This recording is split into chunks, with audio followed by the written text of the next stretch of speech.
some of you might have used. Just wanted to make sure that to refresh your memory how to use some of the functions. So during the sessions, fellow mayors, please feel free to keep camera on so that we can see you during the sessions, but please kindly mute in case you're not speaking so that that prevents echo and the other noises coming into the sessions. If you'd like to speak, feel free to just unmute yourself and then come in. If you feel more comfortable with raising the hands, you can also do so as by clicking the participants and then raise a hand.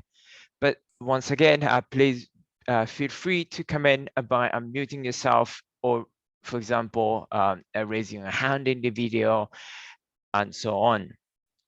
You can also use the chat functions to leave the messages. If you have any technical challenges that you need assistance, please do let us know via chat so that we can address your problems or any troubles related to the use of Zoom. Just in case if you want to change the setting, you can do as well.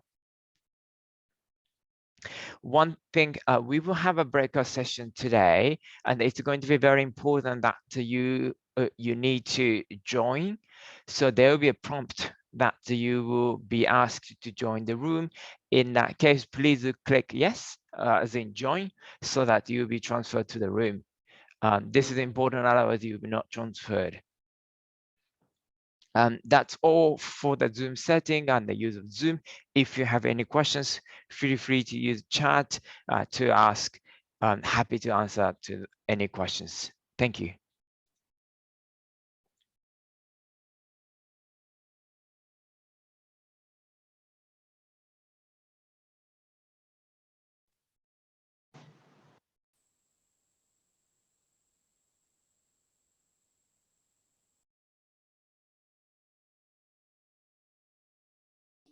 We'll just wait another minute or so for additional participants.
I think we'll go ahead and get started.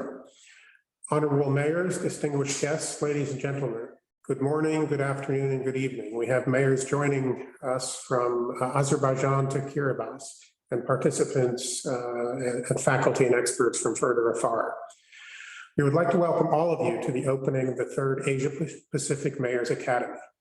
My name is Kurt Garrigan, and I'm the Chief of Sustainable Urban Development Section for UN ESCAP, based in Bangkok. We're joined today by representatives of the organizing partners in the Academy, which in addition to ESCAP include UN Habitat, the UN University Institute for Advanced Study of Sustainability, UNU-IAS, United Cities and Local Governments, the Asia Pacific Chapter, or UCLG ASPAC, the Association of Pacific Rim Universities, APRU, and the Institute for Global Environmental Strategies, IGES. We would like to start this opening session with remarks from the UN ESCAP Executive Secretary, Ms. Armida Salcia Alish Chabana, followed by the UN Habitat Executive Director, Ms. Maimuna Mohd Sharif.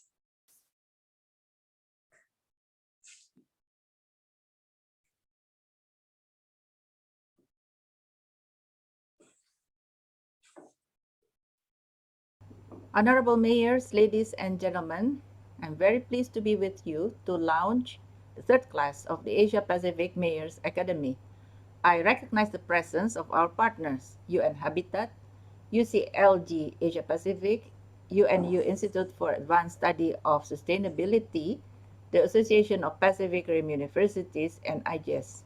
In partnership with our partners, ESCAP developed this initiative to support local leaders to promote sustainable urban development in realizing the ambitions of the 2030 Agenda, the Paris Agreement, and the New Urban Agenda.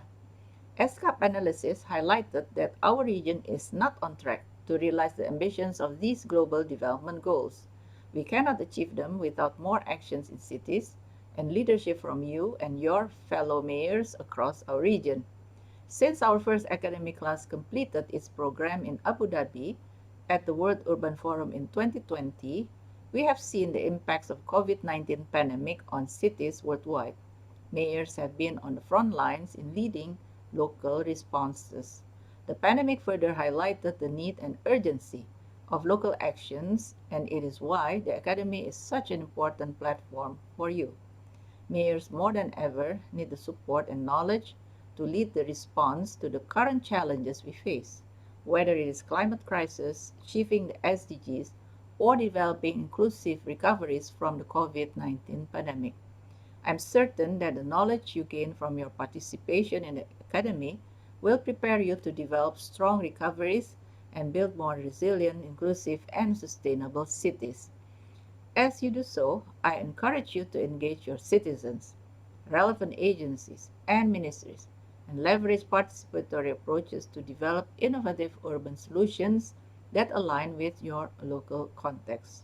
Thoughtfully implemented local actions will generate multiple benefits for your citizens and communities.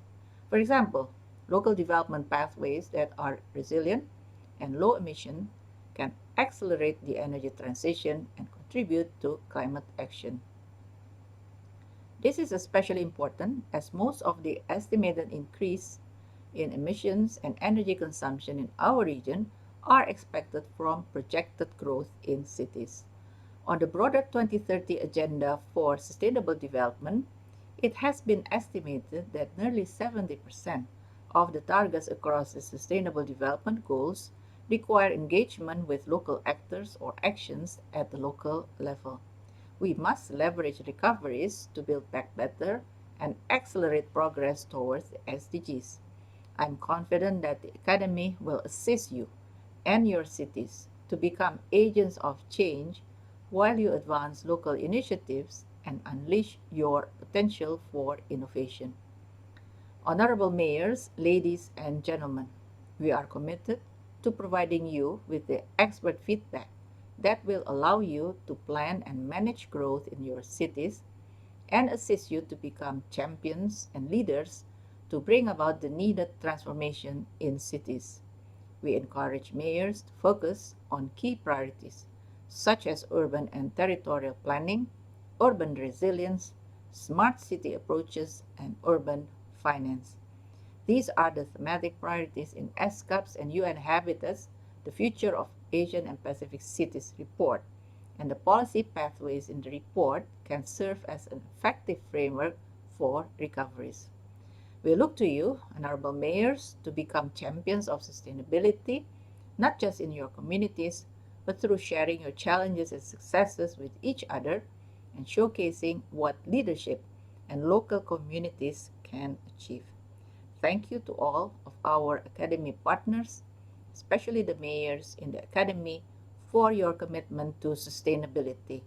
I wish you all the best as you begin this year's academic class. Thank you very much.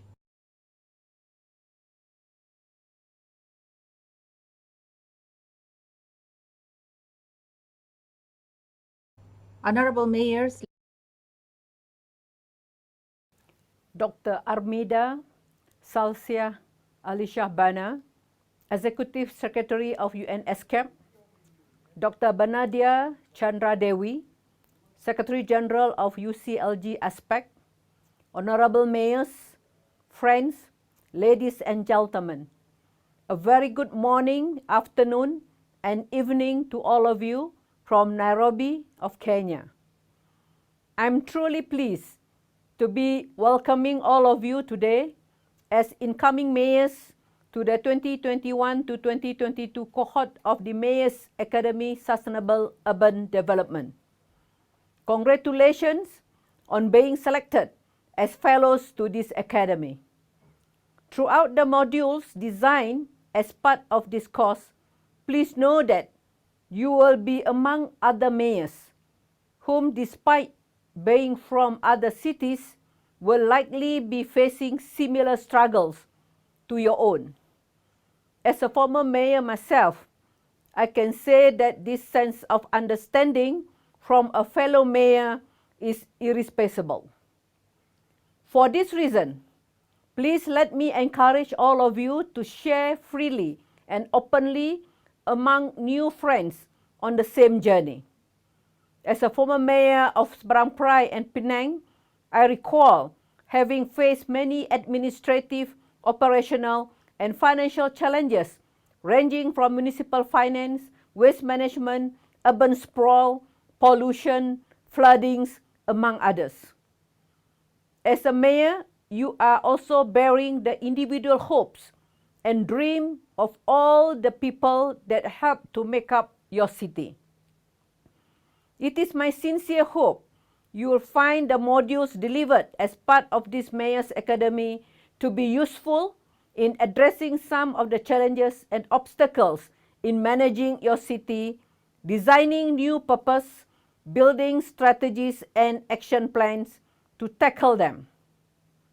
Let me also encourage you to seek support from fellow mayors you will meet, numerous professors and experts supporting, all of whom have come together to ensure you have the fullest experience.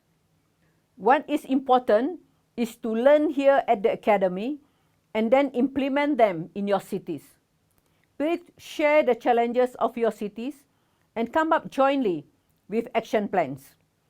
As I always say, we need to think local to understand the local challenges and act global by joining platforms such as this Mayor Academy to learn global, gain knowledge from your peers and other experts. Eventually, we need to apply local, which means to implement suitable action plans in your own cities. In summary, I would encourage all of you to think local, act global, learn global, and apply local. Finally, as we collectively approach what I hope will be a turning point on your global combat of the COVID-19 pandemic, let me also take this opportunity to applaud you and your local governments for being on the front line of this response. I look forward to following your journey as mayors, both as part of and beyond this academy. Thank you.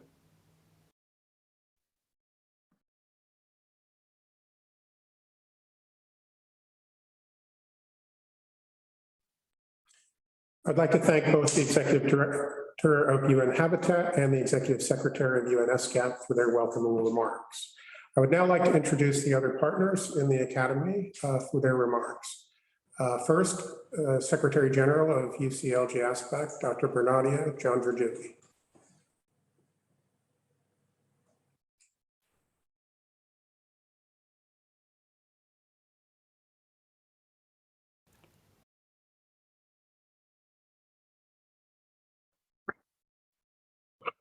Dear mayors, dear academy partners, very good morning. Greetings from UCLG ASPAC Secretariat at the City Hall of Jakarta, Indonesia. First of all, allow me to congratulate the 2021 class of the Asia Pacific Mayors Academy. We really appreciate your commitment to build and strengthen your capabilities as local leaders. So being included in this class means we have acknowledged you as a champion of sustainable development and your great potential as enablers of sustainable development, that we really hope that it will strengthen your communities, your cities, and your countries, and ultimately our beloved Asia Pacific regions to prosper. So I'm glad that we can still sit together, although virtually for now. So the past 2 years has been challenging for local governments around the world. Mayors and local leaders were among the frontliners in fighting this COVID-19. Several mayors got affected, and we know that some passed away. So cities and urban areas became the epicenter, with local leaders as the core of actions in responding to this cross-sectoral and multifaceted crisis. So the mandate of local governments grew exponentially within a short period of time. So the battle against COVID continues to this day as we transition towards recovery and a new normal. So you, our SD mayors, you know best how the pandemic has affected the lives and livelihood of the people. It is your eyes that see the first hand what has been happening on the ground, and your hands among the first that reach out to the people in most needs. So mayors, we really admire your hard works, your good works in ensuring the well-being of thousands of lives. So it's really our strong hope that through this Asia Pacific Mayors Academy, we all can better equip everyone, you all mayors, in dealing with urban issues, including this COVID-19 pandemic. So since last year, we have introduced a new module on COVID-19.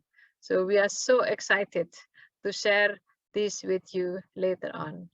So let me conclude by saying that this academy is designed for you, mayors. So you will be able to meet several practitioners, experts, including the Academy Advisor Board and working group members with us today, and mayors like yourself. So I really hope that you can make the most out of this learning and networking opportunity.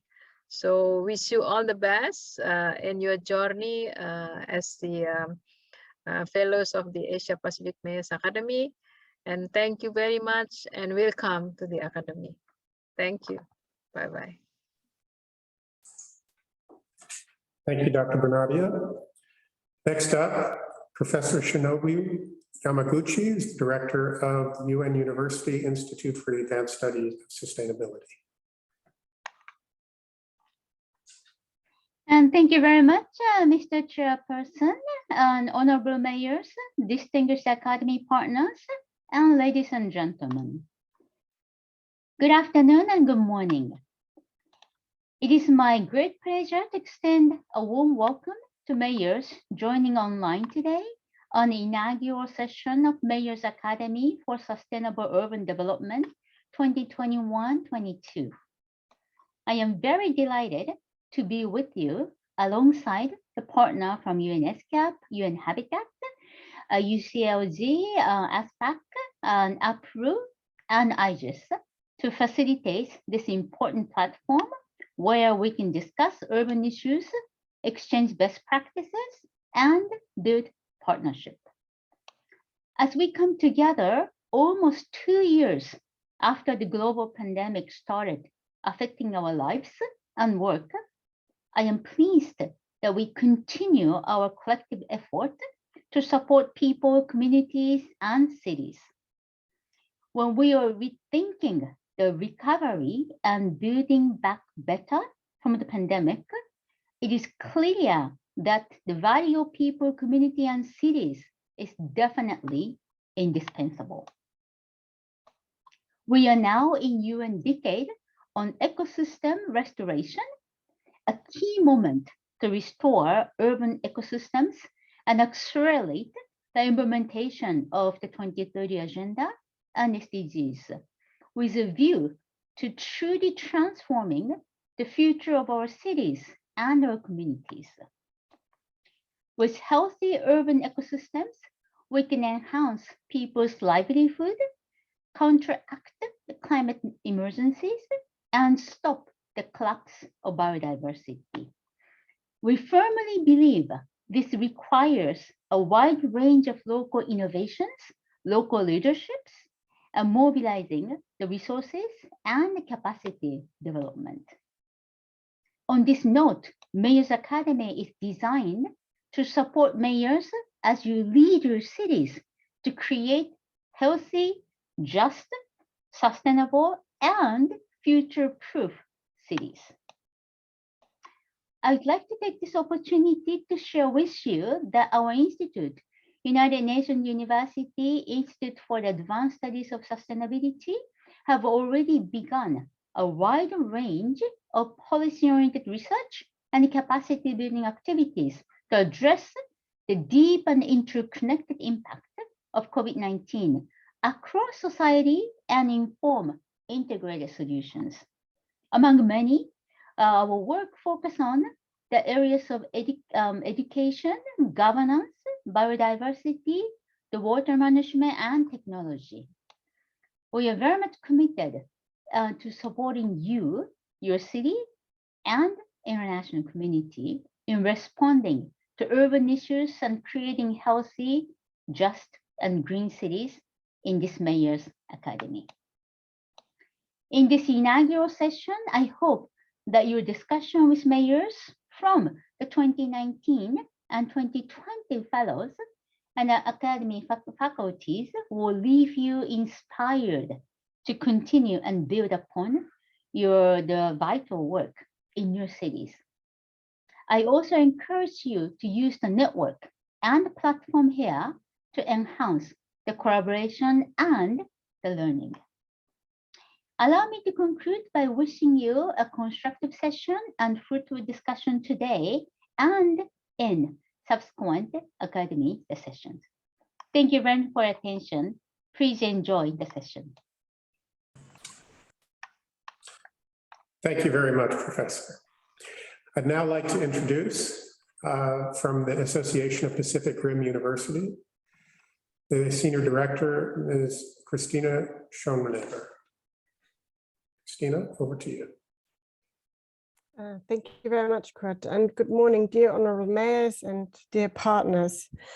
On behalf of Secretary General Christian Muir of the Association of Pacific Rim Universities and the APU Secretariat, I'm really, really pleased to have the opportunity to welcome you all to the new cohort of the start of the 2021-22 Asia Pacific Mayors Academy. And it is really great to see again this year that we have participation from leaders across so many diverse cities and countries of our region.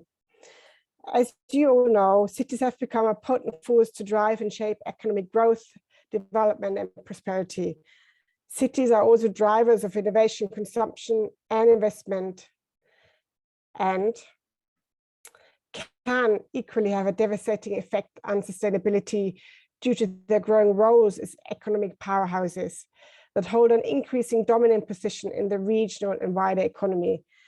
And as you know, specifically, this also applies to Asia, which accounts for nearly a third of world economic output and with the highest number of people living in urban areas. I'm sure this is all not news to you, but therefore I would like to urge you as mayors in our region, you have a very important role to play to ensure that continuing urbanization as it is predicted and continues to grow goes hand in hand with sustainable and responsible development. Environmental issues are some of the greatest challenges for cities today. And we know that cities have many adverse impacts and the potential to inhibit the achievement of sustainable development. So you as mayors play an important role in local leadership to limiting cities' environmental degradation and spurring the development of mitigation and adaptation strategies, such as improved urban planning, integration of smart city strategies, and growing nature-based interventions. Many of those things you will hear and learn about over the next 6 months in this very important academy. But at the same time, we also have to ensure that cities will be in a position to combat climate change and are equipped and able to address unsustainable development patterns and are in a position to build back better, as my colleagues have already mentioned before. But this is why we, the Association of Pacific Rim Universities, as a network of over 60 leading research universities in our Asia Pacific region, have joined forces with our partners, as you've heard, which are ESCAP, UN Habitat, UCLG ASPEC, as well as AGES and UNU ISA, to provide a platform for city leaders, for you, honorable mayors, to be able to learn from each other, to develop an important leadership network and to gain latest knowledge, how to contribute to climate action, to how to localize sustainable development goals, and ensure that the recovery of cities will enhance urban resilience and support building back equitable and just. So the colleagues from the APU network who you will be meeting and working with closely over the next 6 months are my esteemed academic expert colleagues. And I'd just like to mention them briefly. So you will be meeting Geneva Amparo, Yi Yang, Ann Tao from Qingwen Chang, and Moshen Muhammadsore. And these colleagues will be working with you and supporting you all the way through the next 6 months. And with this, I thank you again, honorable mayors, for your commitment to join this academy, underpinning this important network to become leaders of sustainable city development in this region. And we thank you again for your commitment. Thank you very much, Christina. Now, finally, I would like to introduce, on behalf of AGES, Dr. Junichi Fujino, who's the Program Director of the Integrated Sustainability Center. Fujino-san, the floor is yours. Thank you very much, Kat. Good morning, good afternoon, dear distinguished mayors and also dear partners. I'm Junichi Fujino from the IGS Institute for Global Environmental Strategies. Yeah, all the messages are covering all the important issues. So my speech will be short. I joined the COP26 for 2 weeks, and so now we are facing kind of the very important decade of the to change our world or our society or our local circumstances. So yeah, climate change, this is one of the signal, but also how to have good sustainable local community. Also how we will have the good future for the youth and younger generation. Yeah, through this academy, this is the 3rd year. Always we upgrade this and the curriculum of this academy, and then this is not only the one-way academy, but this is an interactive academy. So hopefully you will enjoy this academy, and then we can make the good kind of the discussion or also good result, and then we can share our result like high-level political forum 2022 or COP27. So let's work together. Thank you so much. Thank you very much, Fujino-san. We appreciate IGES and all of the partners from whom you've heard. this morning for their commitment to the Academy and for helping all of the mayors to get through these interesting courses. And now we would like to hear from the mayors and get to know this incoming class. We've asked each of the mayors to identify some of their priorities and some unique characteristics of their cities as a means to introduce themselves to the Academy and to their fellow peers. So Hiro, if I could ask you to share the screen, and we'll just go one by one and introduce the mayors and allow them to come in and share a few details about themselves and their communities.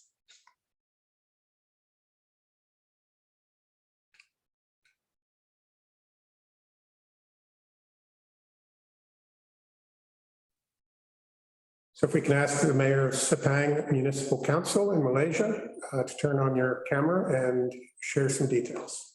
Dato, over to you, please. Thank you. My name is Dato' Haji Abdul Hamid bin Hussein. I'm mayor at Sepang Municipal Council, Malaysia.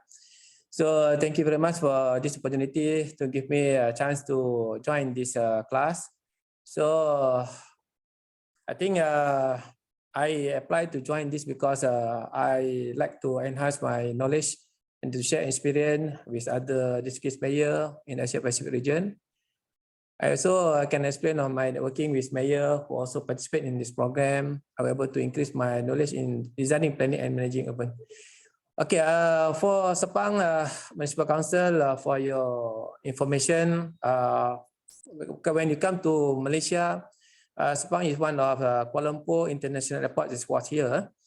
Okay, and then also at my city, we have Cyberjaya, which is one of the multimedia super corridor designed by the government. And then we also plan to have a smart city, and also we plan to be a low carbon by 2030, about 40% reduce.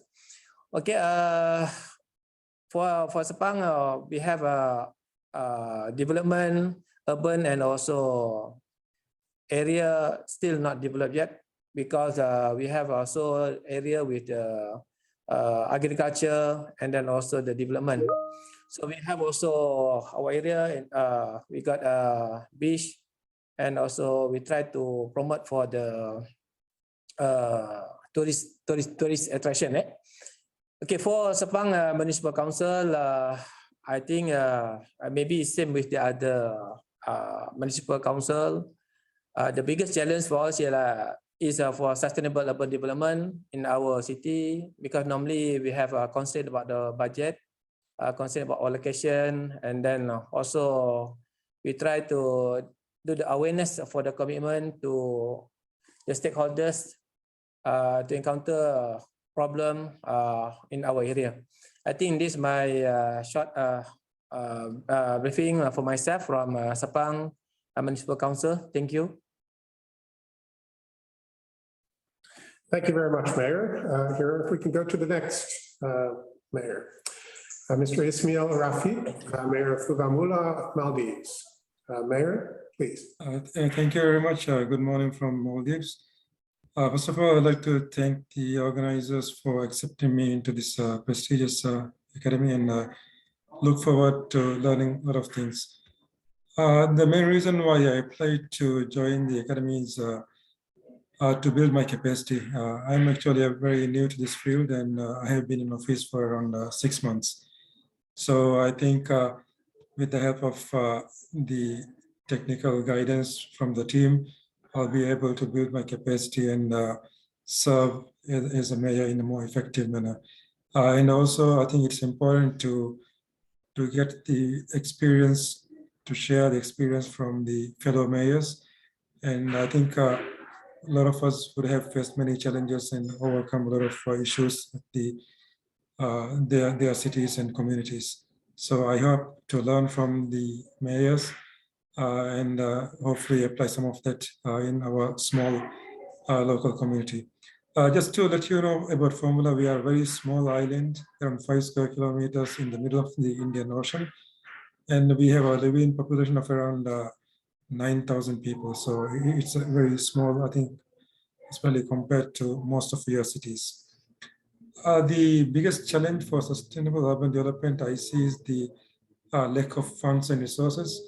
Funds in terms of finance and resources in terms of even like technical capacity, the people, because we have a small budget and we cannot afford to hire, for example, a lot of engineers, architects, town planners. So that's one of the main challenges. And also the public awareness. I think we need more effort to educate the public on sustainable development, on how it will impact our future if we don't follow as part of our sustainable development. For the unique parts of my city, I would say the whole island or whole city is a UNESCO Biosphere Reserve. So we have a lot of protected areas. The marine life and the flora and fauna in the island is very unique. And we are very famous for tiger shark diving, which is world famous. Just 3-4 minutes from the island, you can dive and see tiger sharks. So this is one of the biggest income earners within the past 3-4 years. And also the people of our island formula, it's known to welcome guests. And I think travelers in the past have also noted this in their journals. So when we focus on tourism, I think this is one of the key strengths we have. The people are welcoming to visitors and treat them hospitably. That's an introduction for me. I look forward to participating in the future discussions, and thank you very much again. Thank you. Thank you very much and welcome. Next, Mayor Abraham Karu from Tab North Island Council in Kiribati. Mayor, over to you, please.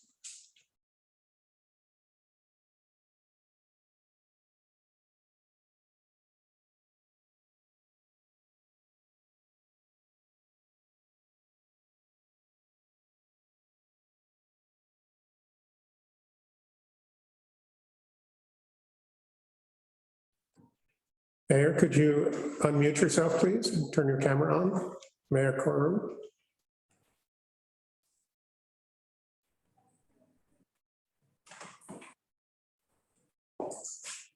Hello.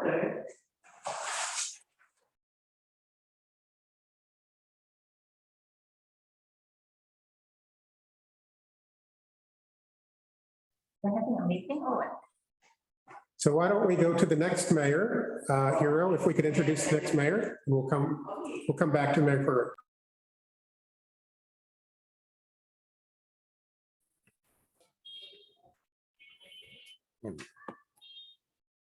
Very good morning from Bangladesh. Are you listening? Yes, Mayor Robin from Chandpur, Bangladesh. Please, the floor is yours. Welcome. Thanks to all. It's my pleasure to get the opportunity as a fellow of Asia Pacific Mayors Academy 2021-22 session. I'm MD Jilur Rahman, Mayor of Chandpur. I would like to present my city with some objectives, challenges, and my city's unique parts. It's an opportunity for us, especially as a newly elected mayor. It's my opportunity to get the access to networking with different mayors of different cities of the world and with the professionals. And it's an opportunity also for me to identify or to resolve our local issues with global experts' experiences. So I'd like to address my objectives to know engagement, strategies, and operational arrangement of relevant stakeholders for ensuring climate resilient urban economic and social changes.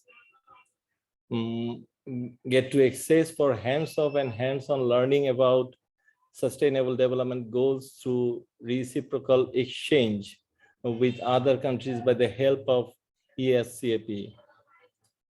and want to harnessing creative ideas from potential network of Mayors Academy, including the UN Habitat, the UNU, IAS, the APRU, and the UCLG, ESPSC, and IGES to build knowledge management at my office management and ensure for establishing a decent city. We are facing lots of challenges. Here are the keys. Lack of effective master plan for my city, climate change's impact and inadequate resource mobilization. Here I like to add that our city is its global position, its global is in stake because it's climate change. It is the most vulnerable city in Bangladesh. We have weak control mechanism for preventing fraud and corruption, lack of commitment from people and institutions on sustainable urban development, lack of capacity of service providers, and less awareness of people about public assets. Inadequate climate resilience support from expert organizations for ensuring sustainable urban development. We have also some unique parts that gives us hope to do better. My city is surrounded by rivers, 3 rivers, especially Podda, Meghna, and Dakatia. And we have lots of water channels. We have the opportunity of multi-communications like road transportation, trains transportation, water transportation with the most large cities of the country. Our total 30% of our population, especially women, are engaged for ensuring climate resilient, sustainable urban development. These are my unique parts, and I hope with the learnings from this academy and with the knowledge of experts, with the help of your organization, I will get and we can do better. We can face the challenges. We can meet our requirements. Thanks to all. Mayor Rahman, thank you very much for introducing yourself. We're already beginning to see some common challenges and objectives across the Academy, despite the fact that you represent very different communities and countries and have different contexts. Let me now invite again Mayor Koru from the Mayor of Tab North Island Council in Kiribati.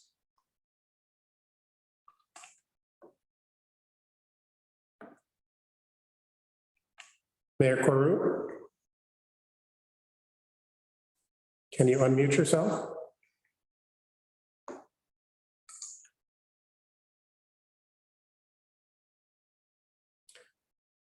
Okay, it looks like we're continuing to have some technical difficulties with the mayor. I think we're all used to some of the technical challenges of Zoom and remote meetings, so we'll try to get through. Let's move to the next mayor hero.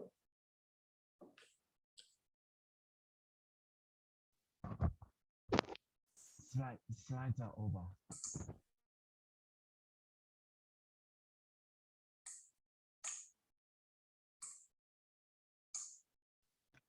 Hello. We have a mayor from Iloilo and Shusha today with our slides. Thank you. Mayor Iloilo City, please, the floor is yours. Good morning, good afternoon, and good evening to everyone. First of all, I would like to thank the Academy for accepting me. The reasons why I applied for the Mayor's Academy is that I believe I can learn from colleagues who do not only have a shared awareness of shared problems, but also have a common agenda to design frameworks on post-COVID urban planning and thrive as a more adaptive, resilient, and secure and sustainable city. The gravity of the challenges put pressure on us leaders to rethink our priorities and strategies to address the current pandemic without compromising other issues on health, environment, and climate change, livelihood, resource supply and allocation, and other social challenges which have persisted prior to and during the COVID-19 crisis. The biggest challenges for sustainable urban development in my city are: number one, disaster preparedness and climate change adaptation, waste management, housing, and unemployment. The most unique parts of my city are the Iloilo River Esplanade, regarded as the longest linear park in the Philippines, which measures 9 kilometers in length. The country's first Millionaires Row in Haro District, where you can find grand mansions and houses. And the male and female churches, Molo Church featuring all female saints, and Haro Cathedral with all male saints. I am looking forward to learning so that I can better serve my city. Thank you very much. Thank you, Mayor, and again, welcome. I'd like to now introduce the Mayor of Shusha, Azerbaijan, Mayor Maftun Abbasov. Mayor Abbasov, please unmute yourself and share your screen.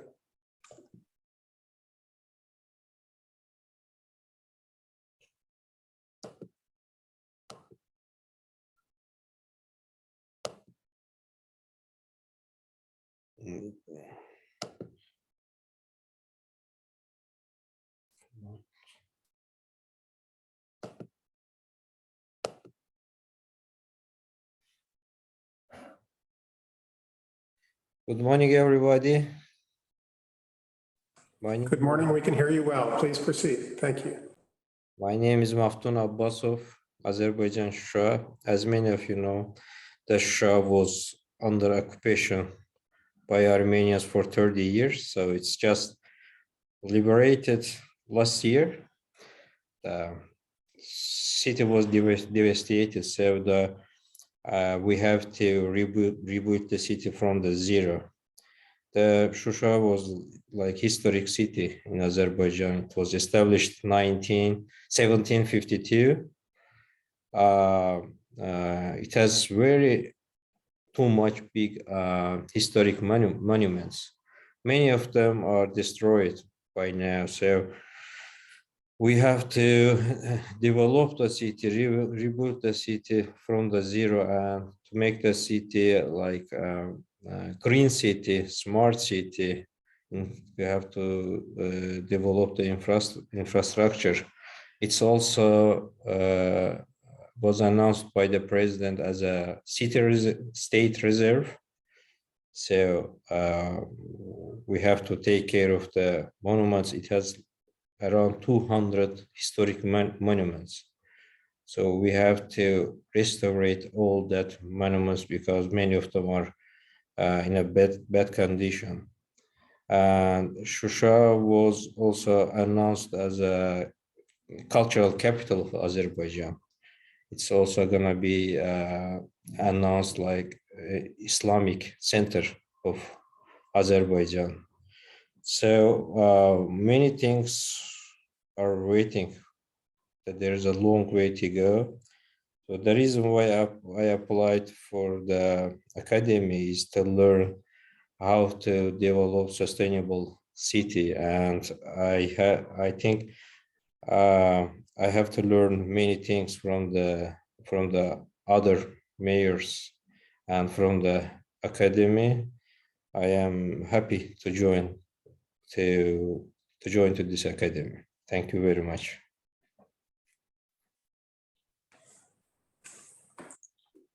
Thank you, Mayor. It's a pleasure to have you join the Academy. Thank you to all. We'll try Mayor Koru again one last time to see if he can introduce himself. Unmute.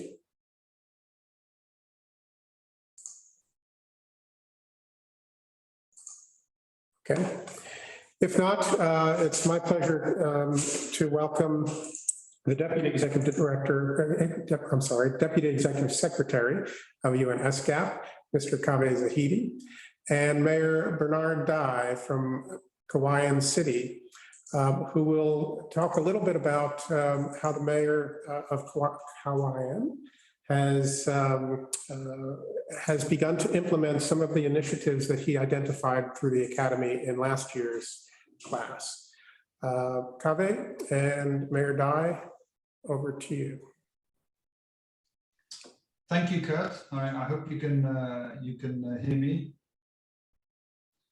So my understanding, Kurt, my understanding is we're going to have a discussion with a dialogue with our alumni who have amassed hopefully some good experiences through this program, and we have 4 mayors with us who we're going to have this discussion with. Are any of them not online, Kurt, or can I go ahead with all 4? Right now, we only have Mayor Dai. The others have not yet joined. So please proceed with Mayor Dai. Okay, very good. We'll share also Mayor Dai's initiative from last year that he can explain. Exactly so. Exactly so. So Mayor Bernard Dai from Kawayan. Kawayan. I was told that I should think of Hawaiian when I say it. Kawayan.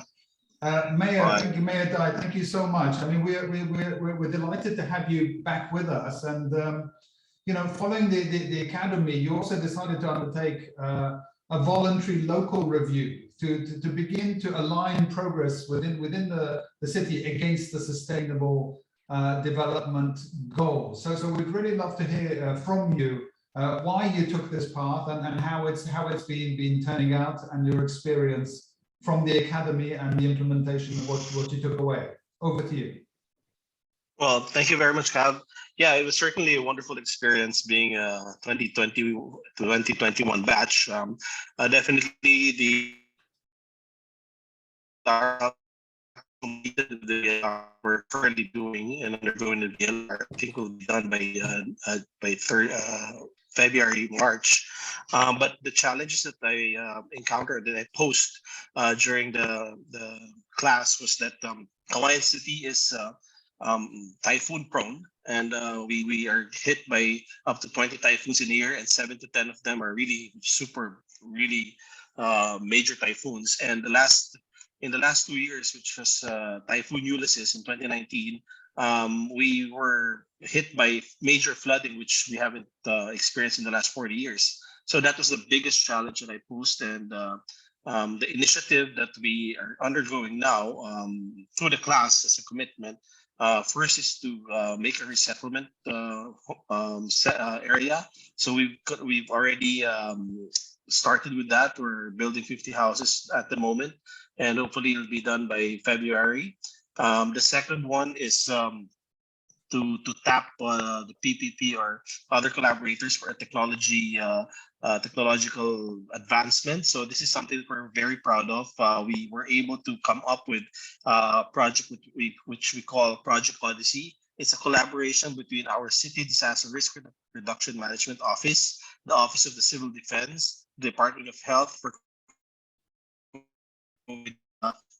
cases, and also the University. What it does is it identifies the evacuation centers that are not prone to flooding, at the same time that are cleared of the COVID pandemic. So we've already used this technology in the last typhoon, and in fact it won one of the awards in the digital governance.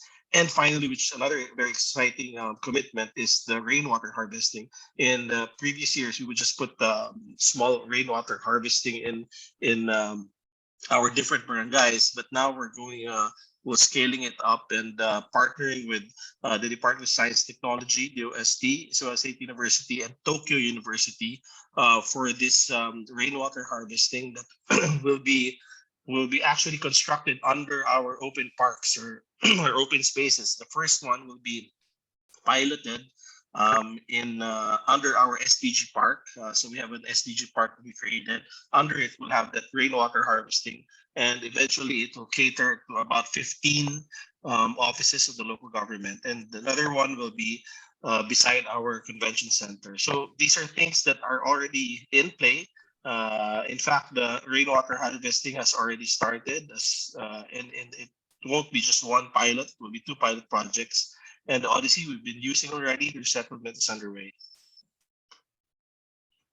Fabulous, fabulous, a huge array. I want to ask you about all of it, but let me try to focus, and then we will bring in some of the new alumni who might have questions for you as well. I mean, one of the challenges, Mayor Dai, that you've seen is of course finance, right? How you finance all of these very good initiatives.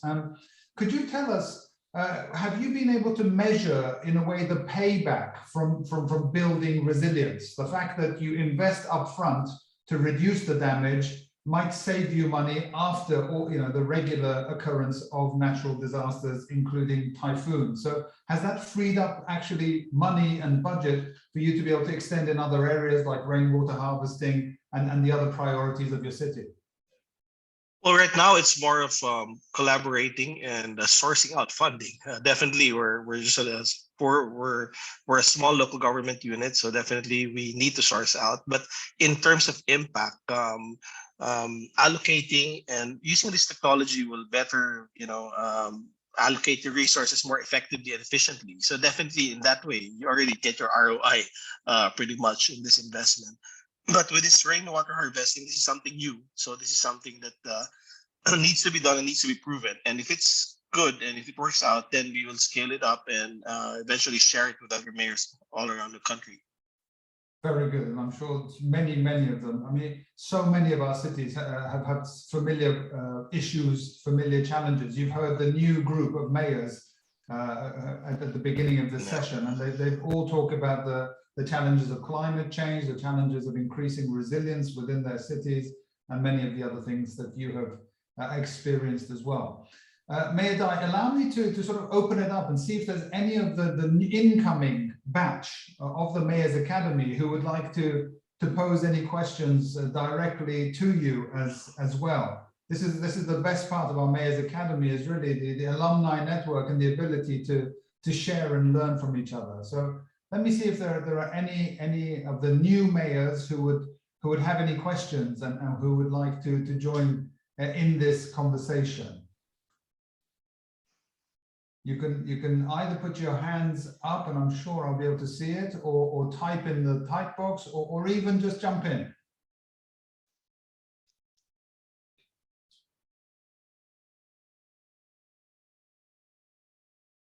Kurt, do you see any hands there? I do not see any hands yet. No. Okay. Well, let's take advantage of the fact that we have Mayor Dai here. Can we show the poster, the initiative poster, and ask Mayor Dai to talk us a little bit through that? I think it's a wonderful way of sort of sharing the experience.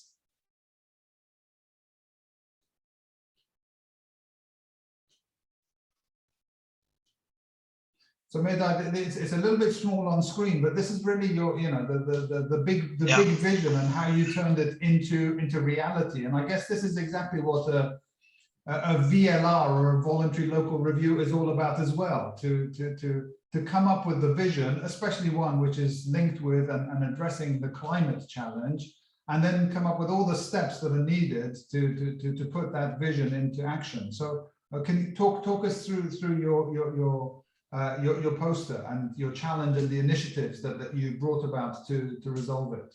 Over to you.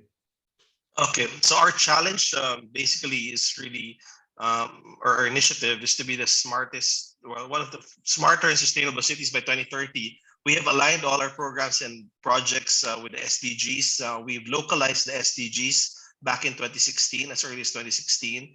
We call it Labing Pitong Hamon sa Bawat Kawayan, or 17 challenges for every citizen of Kawayan.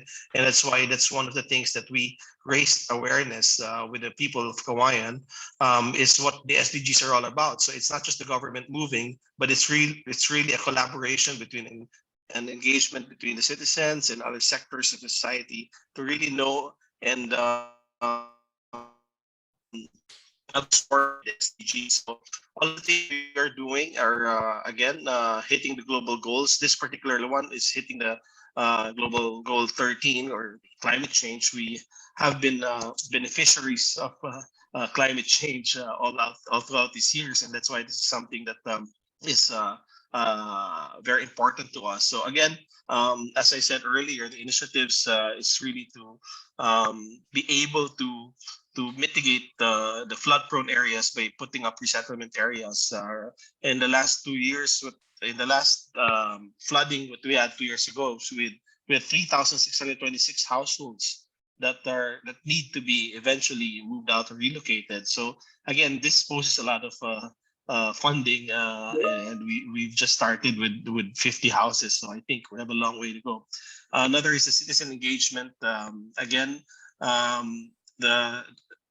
this is something really for people to understand why the government is doing this, why we have these kinds of initiatives. And that's why with this early warning device, with the Project Odyssey that I mentioned earlier, which is a collaboration between the local government, Department of Science and Technology, Sabah State University, students are actually helping us or helped us in developing these technologies. And then another is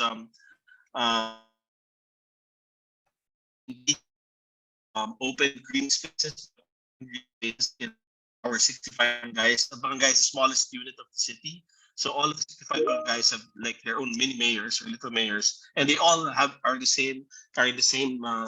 aligned in the same wavelength as the city hall. So all of them are creating their mini open spaces to again mitigate the effects of flooding. And finally, again, what I talked about earlier, the rainwater harvesting. That's the SDG part that I was mentioning. And yeah, basically all of these things is underway already. We have a timeline. I don't know if Hero can scroll it up to the if you can scroll up the screen, Hero. So if you'll see, scroll down, yeah. So if you can see, we have 3, 6, and 12 months action. So we're already in a 3-month initial action phase. In fact, we're on the second phase, identification of practices, because we've already been using some of these initiatives. And maybe in less than 12 months in that timeline, we'll already be assessing. So definitely this is something we would want to share to not just the alumni or the family, but I guess to mayors globally. This is the same. We encounter the same challenges that with most of the cities around the world. So this is something that we would love to share with everyone. Fabulous, fabulous, and we will certainly share this poster. I think it's a perfect way of bringing it all together, and communication is a big part. Now, Mayor Dai, I mean, a lot of people who come into the Mayor's Academy, a lot of the mayors, and one of the challenges they point to is that of capacity, right? They say we don't have the money and we don't have the capacity to do the things we know we should be doing. How did you overcome the capacity challenge? I think you mentioned, if I'm not mistaken, you mentioned using some of the students in part of your work, and I think you also mentioned private-public partnerships for some of your work. But how did you sort of build the capacity to be able to work on the areas that maybe the city of Kawayan had not worked on before? Well, it was not overnight. That's one thing. We had a lot of engagements with the other networks. For example, the Smart Cities Network, Smart Cities Council. We have local and national collaborations. In local, we have the Department of Science and Technology, which is a national Scarcity program. We have a huge relationship or collaboration with the academe, which is Isabela State University. So all of this come into play. So it's all a collaborative effort that help out one another. And that way, we were able to, I think, it worked in process, but we're still able to capacitate both our ends, both the local government sector, the private sector, and the academe. So this is something.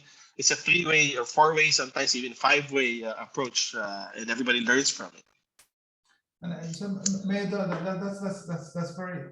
I mean, that's very insightful. It's one of the things that many of the mayors ask who are in your position. So you come in and with a very clear vision, you've set about implementing that vision, all of these various initiatives that you've put into place.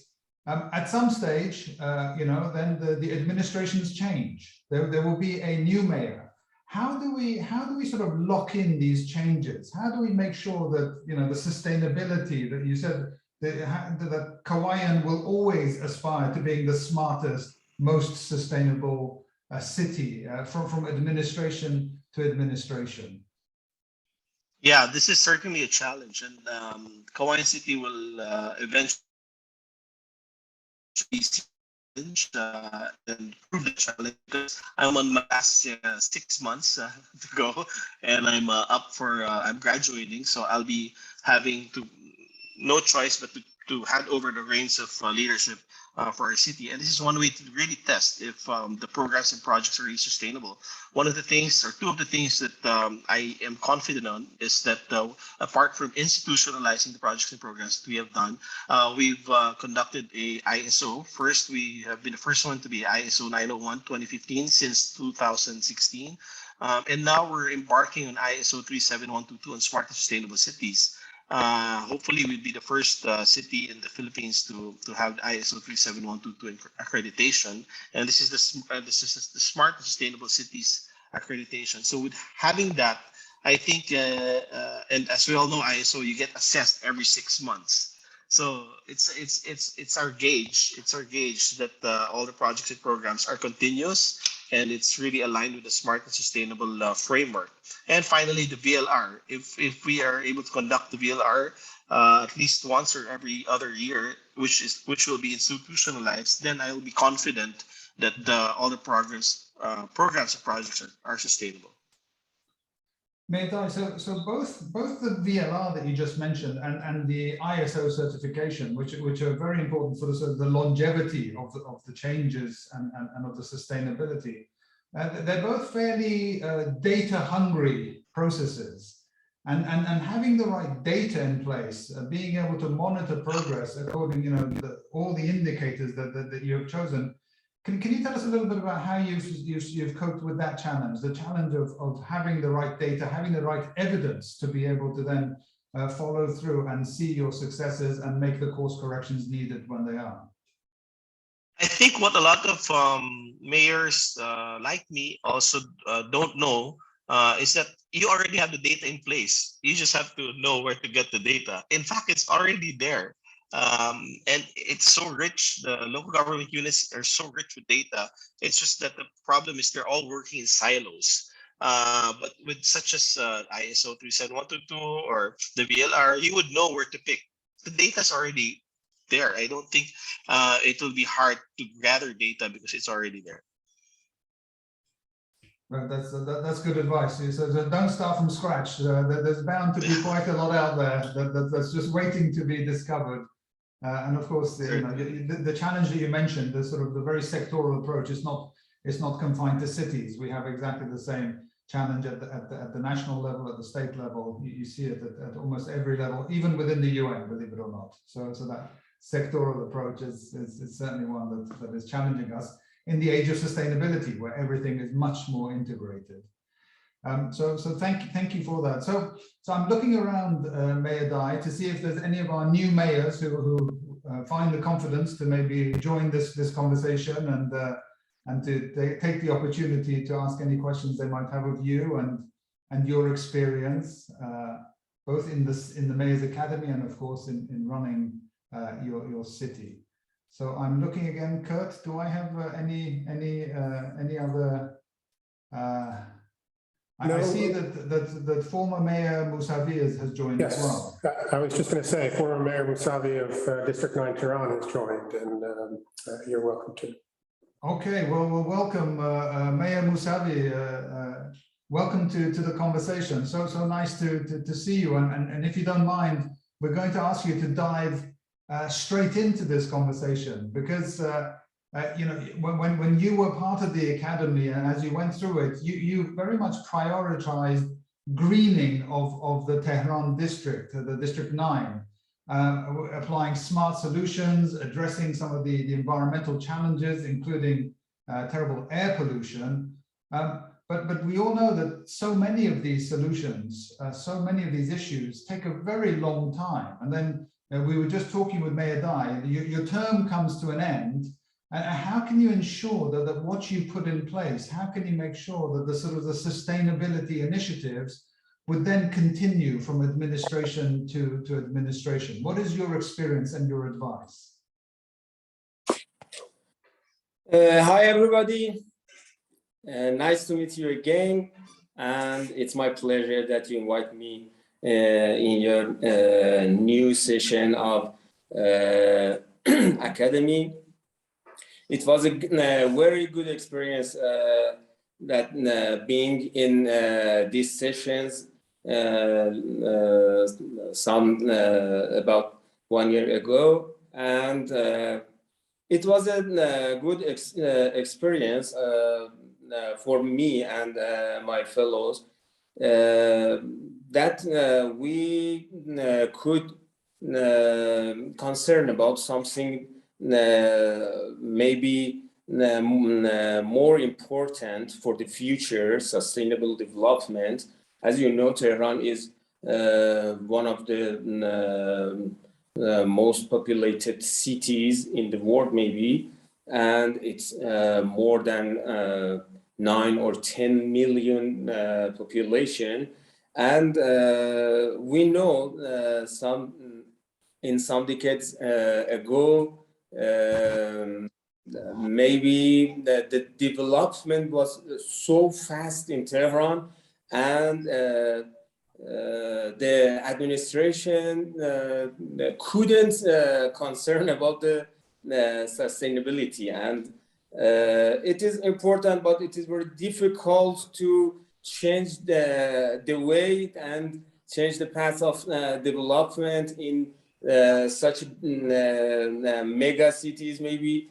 But I had a good experience in my job, and I had I find some good and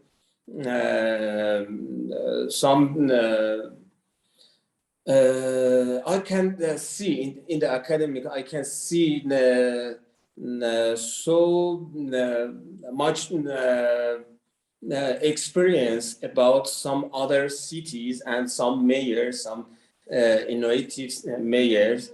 And for example, Bernard was one of very good mayors and have a good experience. And I learned many things from my fellows in this academy. Very good, very good. So tell us, Mayor Mousavi, you had some very big ideas, and you had some very big initiatives for your part of this mega city of Tehran. How you know, what are some of the big some of the proudest initiatives that you left behind in District 9 and in Tehran that you hope can now continue and become remain important, even though we know that immediate concerns are what troubles mayors from day to day, but sustainability as a long-term concern is the foundation upon which our future cities are built. So tell us about some of your best achievements, your greatest achievements, and how you hope they will continue in District 9.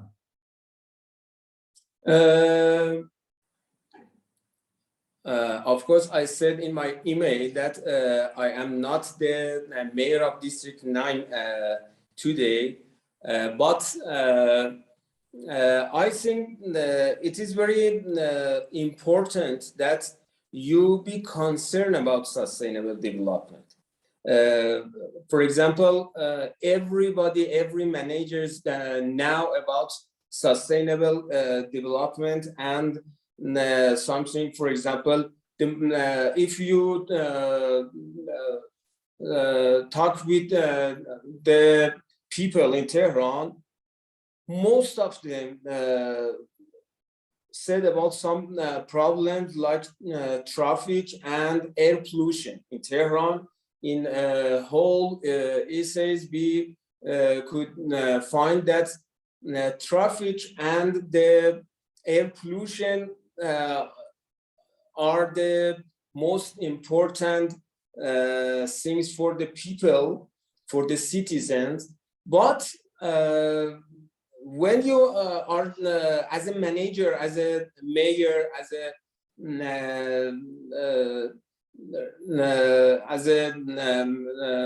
person who has some responsibility, it is very important when you are making a decision, you be concerned about the sustainability. For example, in Tehran,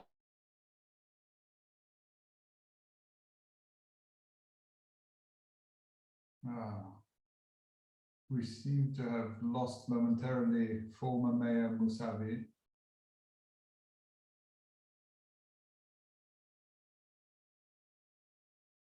Okay, we hope he'll be able to reconnect.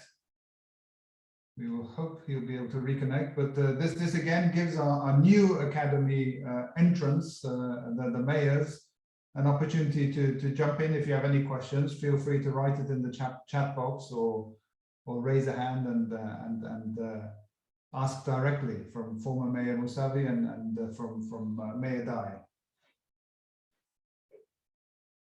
Yes, we've unfortunately lost Mayor Musavi.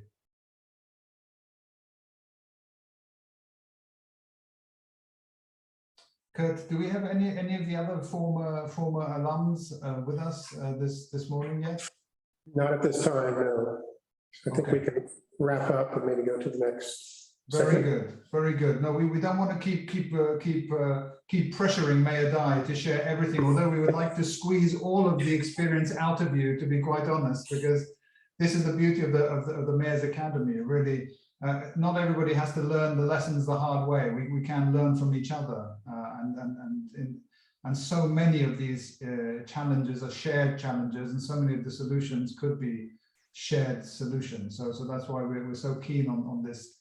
And on this exchange. So Mayor Dai, let me give the final word to you. In terms of what you took away from the Mayor's Academy and what you advise the incoming group, and indeed us as ESCAP as we go now into the third series. Over to you. Thank you very much again, Cav, and the entire ESCAP and Kurt for again inviting me and. But also allow me to join the second batch. The incoming batch, I wish you all the best. This is something that I think is very meaningful, and I thank you guys. You guys did a good job in really going out of your way and trying to join ESCAP. Definitely, or Asia Pacific Mayors Academy. Definitely, it was be something that will be worth your while, and you'll learn a lot throughout the sessions. With that, I wish you all the best, and I hope to see you guys face to face, because we did our hours also online. I hope we get a alumni or homecoming soon face to face. Again, thank you, and good luck, everybody. Thank you so much. Thank you. You will definitely be hearing from us again, Mayor Dai. This is. Once you're in the academy, you're always in the academy. Current mayors, former mayors, because the wealth of experience is the gold that we want to share around. But thank you very much for joining us today, and thank you for sharing the poster and all of the learning that you have accumulated during your time with the academy. So thank you, Mayor Dai, and thank you, colleagues. And Kurt, maybe I hand back to you, so we take it to the next part of the agenda. Thank you very much, Kaveh, and thank you, Mayor Dai. It's great to see you again, and thanks again for sharing your experience. We'll actually come back to your initiative a bit later as we explain to the new incoming class the process of building and elaborating an initiative for the Academy. So thank you again. So now we're going to go directly into an introduction to the Academy structure. And I would ask my colleague Hiro to share the slide presentation. So I think, as you all know from expressing interest in joining this Academy, that the goal is really to strengthen your leadership capacities to implement sustainable urban development initiatives within your communities. Next slide.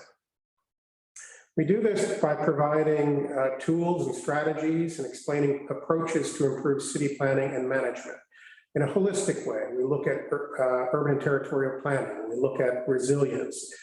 We look at how you can deploy smart technologies and use data to make informed decision-making, as Kaveh had mentioned earlier. And then we look at how you can finance some of your initiatives and priorities. And we bring in the expertise from across the region. We've had experts from the Asian Development Bank, for instance, that help to explain different types of approaches to finance different measures. A large part of the Academy is really about peer learning and exchanging experiences and initiatives and ideas and solutions with your fellow mayors through the Academy. So it's very important that you're not just listening to presentations from the partners in the Academy, ESCAP and UN Habitat, the Association of Pacific Rim Universities, UCLG ASPAC, IGES, and the Association of Pacific Rim Universities and UNUAS. That really much of the learning is from your fellow classmates through the Academy. And we look at developing an initiative. So we've asked each of you to identify an early priority or initiative that you would like to bring through the Academy. Get the feedback from your peers, get some expert input, and really elaborate an initiative that you can begin to implement both during the Academy as well as after the Academy concludes. And this is really something that would go well beyond your term in office, potentially. And that's why it's important to think about the long-term sustainability and how you implement and how you build the capacities within your municipalities and your administrations. Next slide. So there are a number of modules in the Academy. Today, we're talking about Cities 2030 and the introduction to the overall approach. How do you plan? How do you manage, finance sustainable urban development? And then we will proceed next to a module that is focused, as Bernadia from UCLG ASPAC indicated earlier, specifically on COVID-19 and recoveries. All of you know better than most, better than we actually, that the pandemic has had a significant impact on cities and on urban areas. And developing recovery strategies is a common issue across cities throughout the region. So we'll bring together in Module 2, not just this class, but the two previous classes, so that you can all share the experiences that you're having on addressing the pandemic through responses and recoveries, but also to share across those free classes the opportunities that you're experiencing. And to build a network. Again, a large part of the Academy is about building a network of champion mayors who understand the importance of sustainability and build on the peer-to-peer exchange. Not just working on an initiative within your own communities, but really looking at how what you do in your city can benefit cities across the entire region. I think you've already been introduced that we have mayors from Azerbaijan all the way to Kiribati. Many of the challenges and objectives that you've identified are common. And some of the solutions may be common, but there may be some different contexts. You can learn from different contexts and how mayors across the region are beginning to implement a little bit differently. The third module begins looking at the structure of the Future of Asian and Pacific Cities report.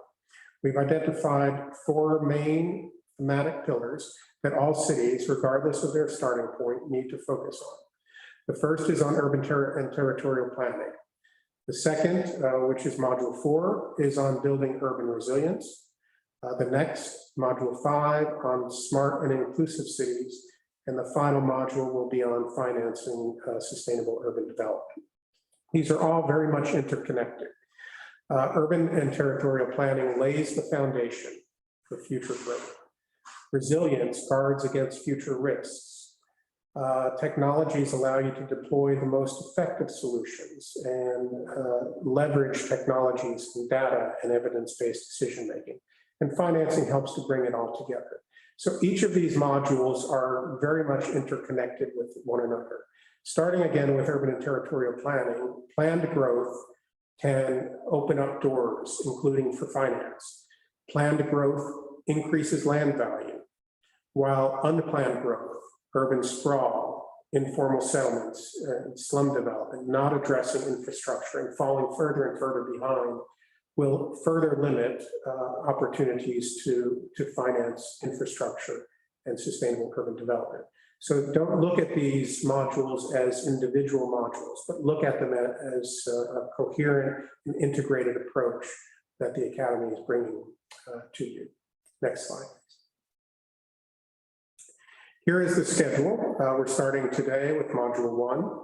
We'll take a holiday break and then reconvene after the first of the year with module 2. And each of the modules going forward from 3 on will have 2 segments over a 2-week period that will dive more deeply into those thematic pillars. So this schedule will get more elaborated, and you'll receive advanced information and what we call homework in advance of each of these modules. We've selected a common time from 11 o'clock to 2 o'clock Bangkok time, recognizing that, again, the time zones across the Academy would be very difficult to find something that's convenient for everyone. But this seems to be a time where it's at least daylight hours for most. We will prepare and share with you preparatory materials, including videos, some readings, podcasts, and other interactive materials that will help you to prepare for each of the modules. Next slide.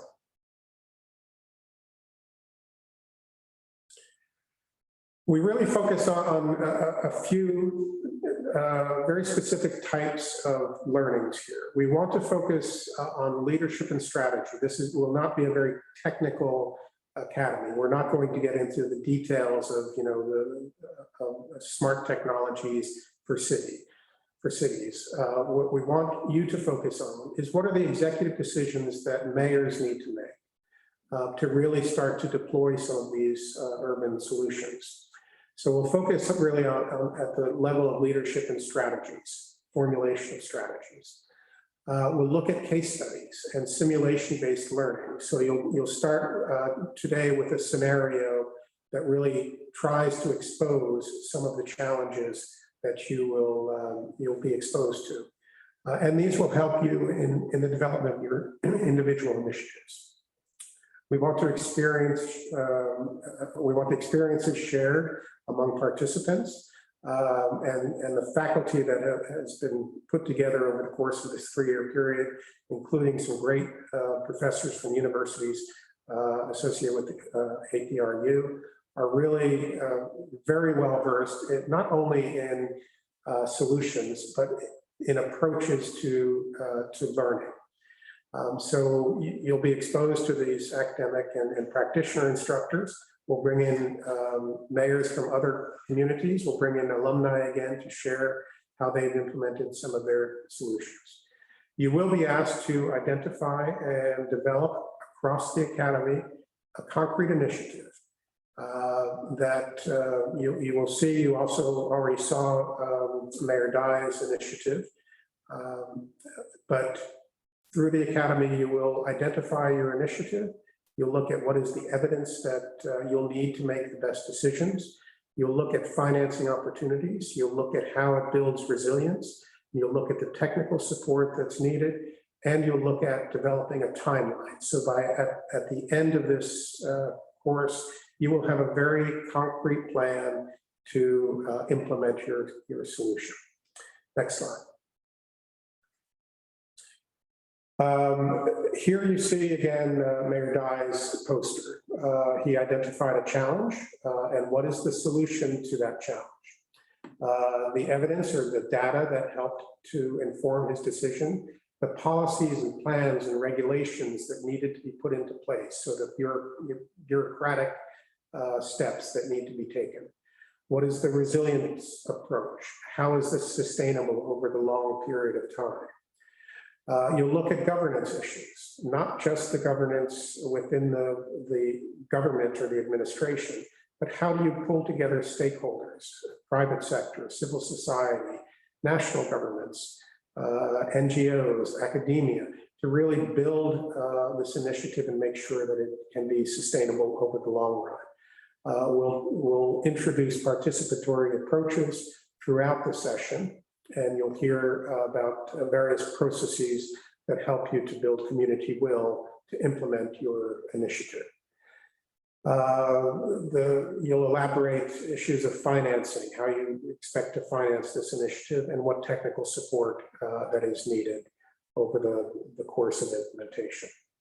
And again, we'll provide some experts based on your individual initiatives that will help provide specific feedback to each of you.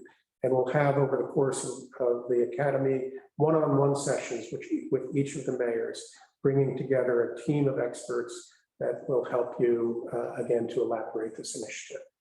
Next slide. At the end of the course, if you've attended each of the modules, you will receive a certificate of completion. And what we would hope is that this is not just seen as a venture for you to get a certificate of completion, but what we're really looking for is how you implement, how you develop and implement solutions within your community. Next slide. And one of the processes that will be introduced is, as Mayor Dai is undertaking, a voluntary local review. This helps to assess local progress against the Sustainable Development Goals. And I'd like to introduce my colleague, Samyuddin Ahmed, who will explain the voluntary local review. ESCAP and partners, including UN Habitat and others, through the Penang Platform for Sustainable Urbanization, develop these regional guidelines to assist cities to undertake a voluntary local review. Elements of the Vlr process will be embedded and incorporated within each of those modules that I mentioned earlier. And so at the end of the course, or during the course, you may elect to undertake the Vlr process with your communities. Sami, over to you. Thank you very much, Kurt, and good afternoon to the honorable mayors and dear colleagues. As you just mentioned, Kurt, and also following the conversation between Kaveh and Mayor Dai, we heard about some of the reasoning behind Kaiwan City undertaking a voluntary local review, and also some of the opportunities the process provides. And Kaiwan City is not the only city that is conducting a voluntary local review. A couple of other cities, mayors of which are also alumni of the Mayors Academy, are also conducting voluntary local reviews of their own, namely Subang Jaya City, who have already published their VLR at this year's high-level political forum in New York, and also Naga City from the Philippines, who are currently in the process of it. while we will get into the details of the voluntary local review within the course of the academy, I just wanted to sort of touch on a few of the opportunities the process provides. While on first impression, it might seem like a very straightforward reporting tool, we see the VLR as a very powerful storytelling tool that really allows local governments to be more receptive, more responsive, to allow them to listen to the needs of their constituents. And this overall process also invites self-reflection because it brings together different stakeholders from different city agencies, from different levels across the city, across the region, and really helps to diagnose the state and point to better pathways for SDG localization. And this process is, of course, very much data-driven and can help to plan for actions that we would like to achieve as we aim to for the future, as we aim to achieve the future that we want. And of course, VLR, it's like the VNR, which is it is fashioned after, it also gives a local take on the global conversation on sustainable development. If we can go to the next slide, please.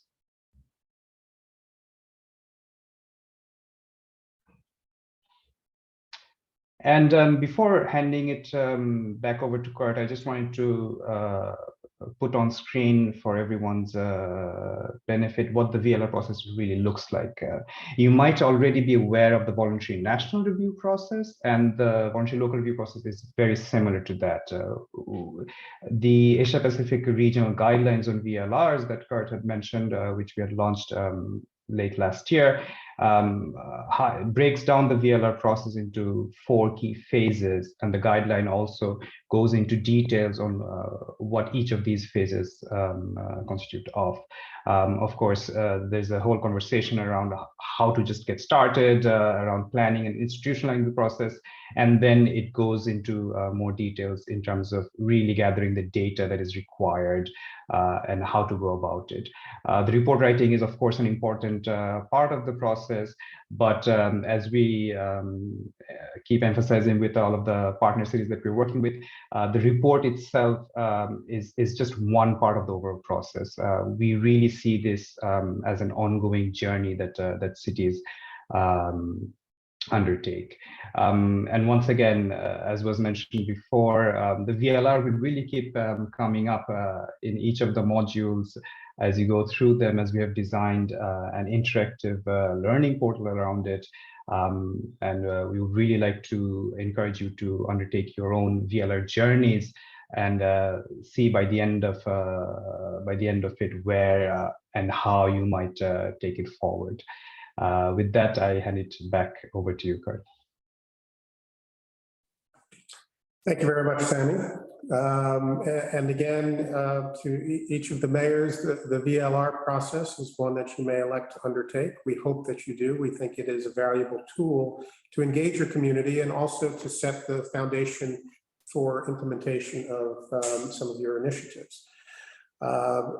We're going to open the floor now for questions. You may have questions to Sammy about what a voluntary local review is or how long the process may take.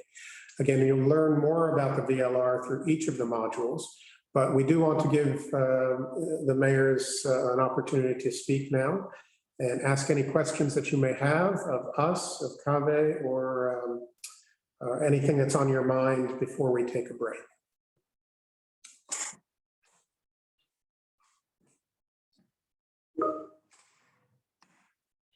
Don't see any hands raised.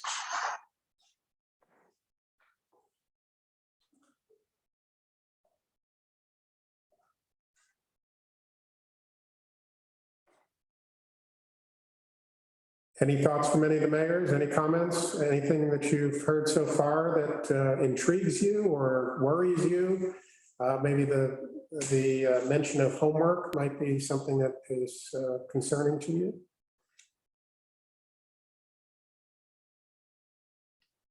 I see one hand raised. Let's see.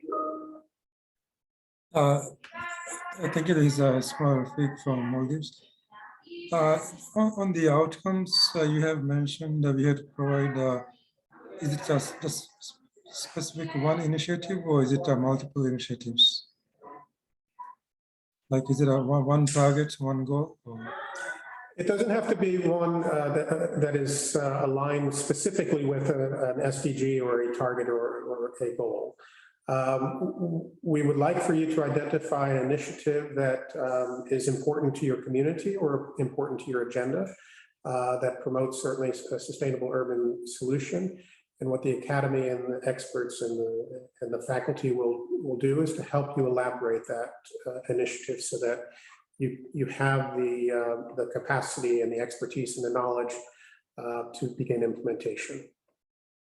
Okay, thank you. And also, how many of us are here now? How many mayors are joining this class? There would be 10 mayors in this particular class. Previous classes have had between 10 and 15. But this particular class is unique, and I think we'll have the opportunity to have much more interactive dialogue across mayors. It's also unique that we have a much broader geographic distribution than we've had in the past. So there will be some common issues and common challenges, but there will also be very different contexts, and that's an opportunity for learning about different solutions. So thank you. Mayor, since you have the floor, is there an initiative that you're thinking about bringing forward that you would like to share at this point? Yes, I mean, just if I can mention about maybe the top 2 or 3. I think one is on the smart city, where we want to provide service in a convenient manner from home or on the go. So that's one of the main initiatives. And also on the environmental side, we have, as I mentioned, we have a biosphere reserve here. So we want to have a management plan to utilize the resources in a sustainable manner. So I think those 2 would be key for us. And what do you see as the greatest challenge to or obstacle to implementing or achieving a smart solution? I think besides the finance, this is common, I think, for all initiatives. I would say the resources, the technical expertise, and the guidance which we need, especially in terms of environmental planning, town planning, urban planning. And on the smart city side, I think we are a bit more equipped because we have some resources, and I myself is quite familiar with the concept. So, and the central government is actually going to fund it. So I think the smart city part would be less challenging, but the environmental side, I think that's where we would need a lot of expertise. And I think this is where, for example, like UN agencies could also help. And we are also working with NGOs, who are working in this area in the environment side. So I think it's more of a collaborative effort with the governments and the agencies. And I think this is doable, but a bit challenging. Thank you. Any other mayors who would like to introduce at least their initial idea or thought or priority?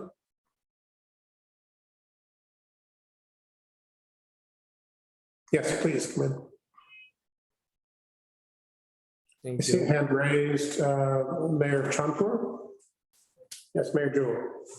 And first of all, I'd like to place a request that they have some interruption of internet. That's why if you provide class record along with the presented documents, that would be helpful for us. Okay. Okay. Another thing, as a new mayor, I'm a very newly elected mayor of my city. as my findings that we are facing major problem along with others. As mayor and my councillors of administrative wards, we work as an decision-making level, and our decisions executed through our monitoring and controlling level. I mean my staffs, my official staffs, they are permanent. So supporting and implementation levels don't get the decisions or my policies perfectly because of controlling levels inefficiencies. I mean, I want to develop a control mechanism and institutional development. My controlling level who are working as the middle tier of my institute, they are very, I think, old in their, and they don't know the present system that would be helpful for my city and my. So I want to develop a digital system, monitoring system, so that I can see the result of our council, our decisions, how it works on my stakeholders, how it works on my citizen, how they get the benefits. So I would like to share the experiences of the mayors and experts, how I can develop a system where I can see or I can monitor my decisions to be executed properly. Great, thank you very much. It sounds very much what you're describing is many of the components of a voluntary local review. So maybe you'll have the opportunity to elaborate through a VLR. Any other mayors before we take a break, and then we'll hear from some of the other Academy partners? If not, why don't we convene? We'll take a short break and we'll convene at the top of the hour. It's 12:47 here in Bangkok. We'll reconvene promptly at 1 p.m. Bangkok time. Thank you all.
Welcome back, everyone. I see it. Joined.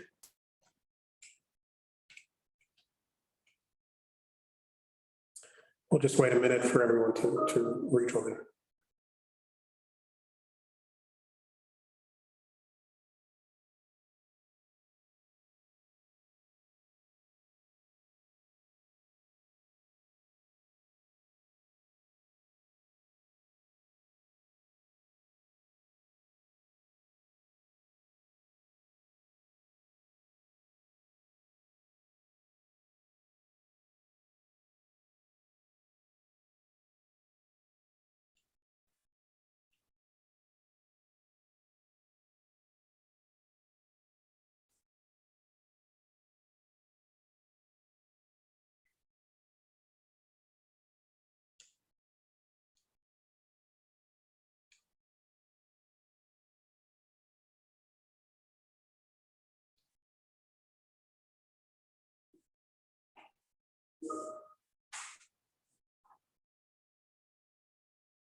Okay, welcome back, everyone.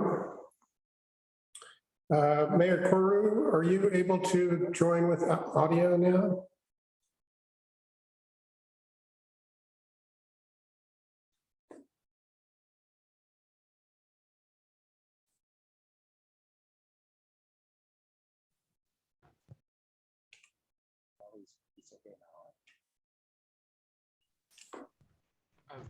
We can hear. It's very quiet. So if you can speak to microphone louder. Check one. How is it? A bit more louder, please. Oh yes. How is it now? How is it? Better. It's getting better. Yes. Okay. Let me share the screen for his introduction. Hold on a second, please.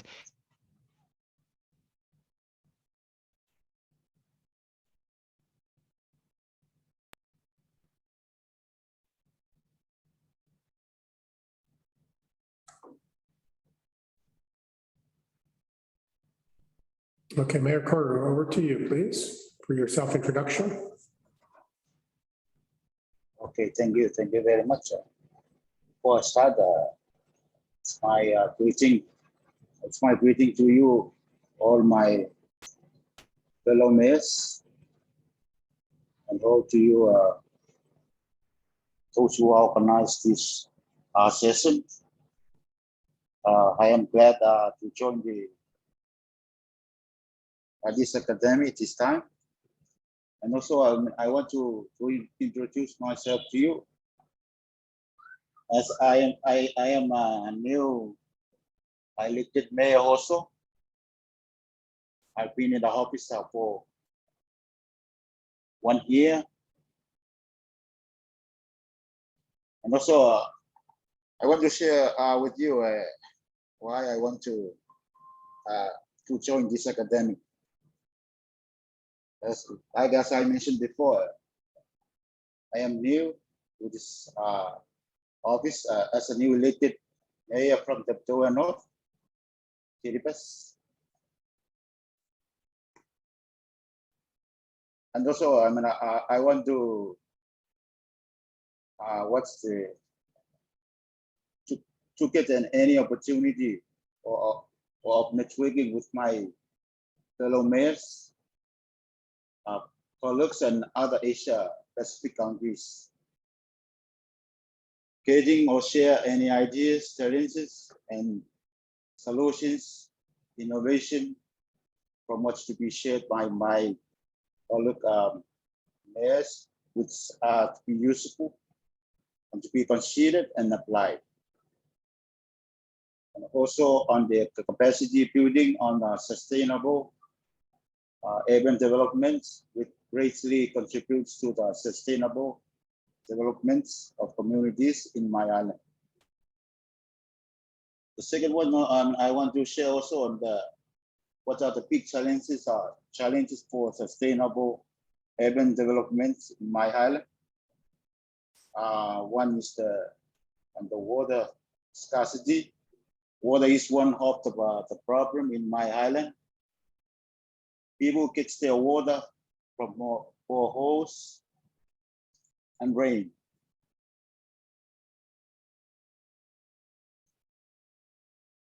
Some areas have fresh borehole water, while others are affected by the sea level rise. Rainwater supply is not very widespread, as people cannot afford to get iron roofing and water tank for rainwater storage. Another factor that also affects water in my island is droughts. We also experience droughts, a period when there is a little or no rainfall in my island. When there's no rainfall for many months, other options of getting our water sources are still ongoing. An ongoing issue because of lack of materials on mass modern water system supplies, inaccessibility, and high cost. Also, the climate change. This is on the climate change. I want to share also this is the famous and common issue in the island of Kiribati. My island is also experiencing the effect of climate change. Some communities are vulnerable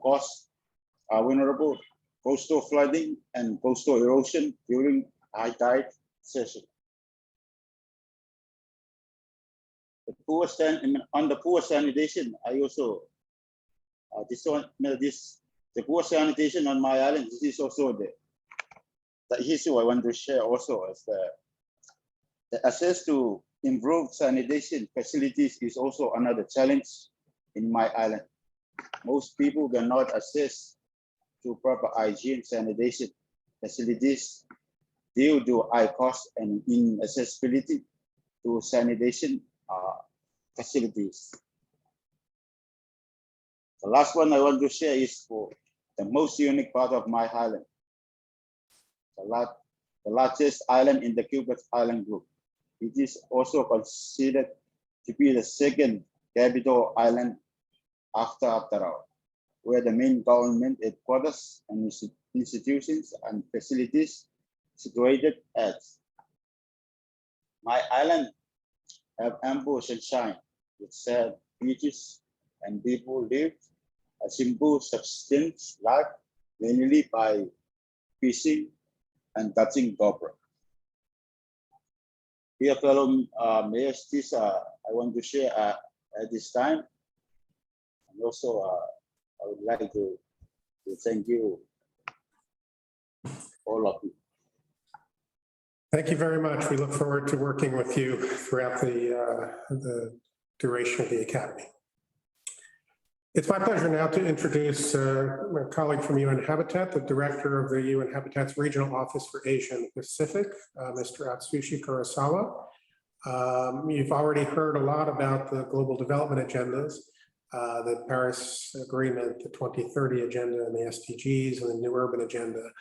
Kurosawa-san will give you all an introduction to those global development agendas and how they are relevant to cities. Atsushi, over to you, please. Thank you, Kurt.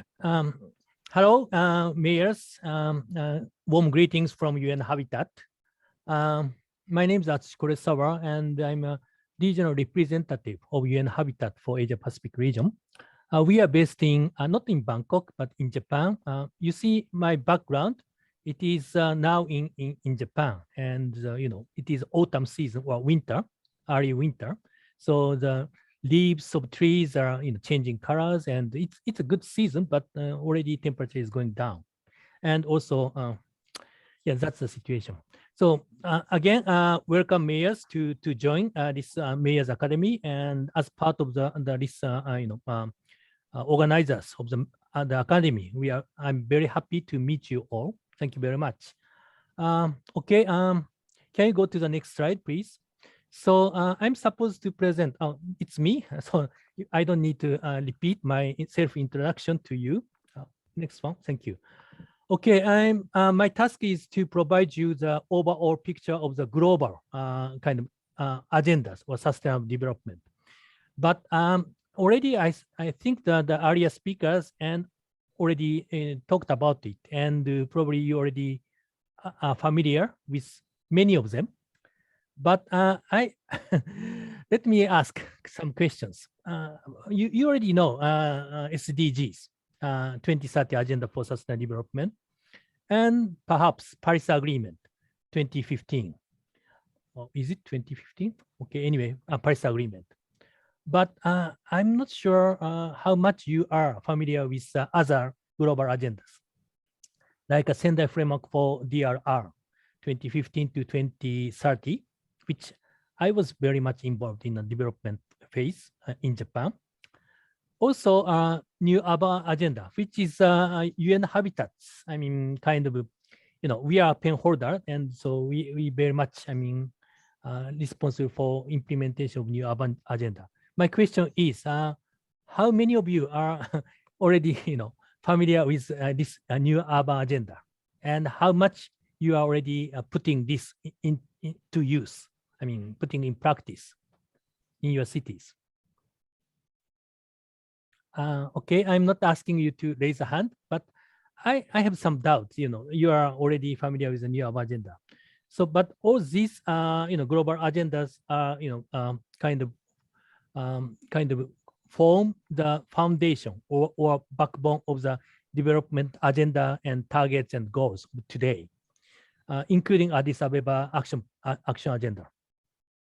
So I don't think you need to, go into details and understand the whole, but maybe you keep in mind that those are the ones who are shaping the global discussion and also national and regional discussion of development today. Thank you. Next one. Next slide, please. So SDGs. I don't need to probably repeat all this, and so maybe let's go to the next slide.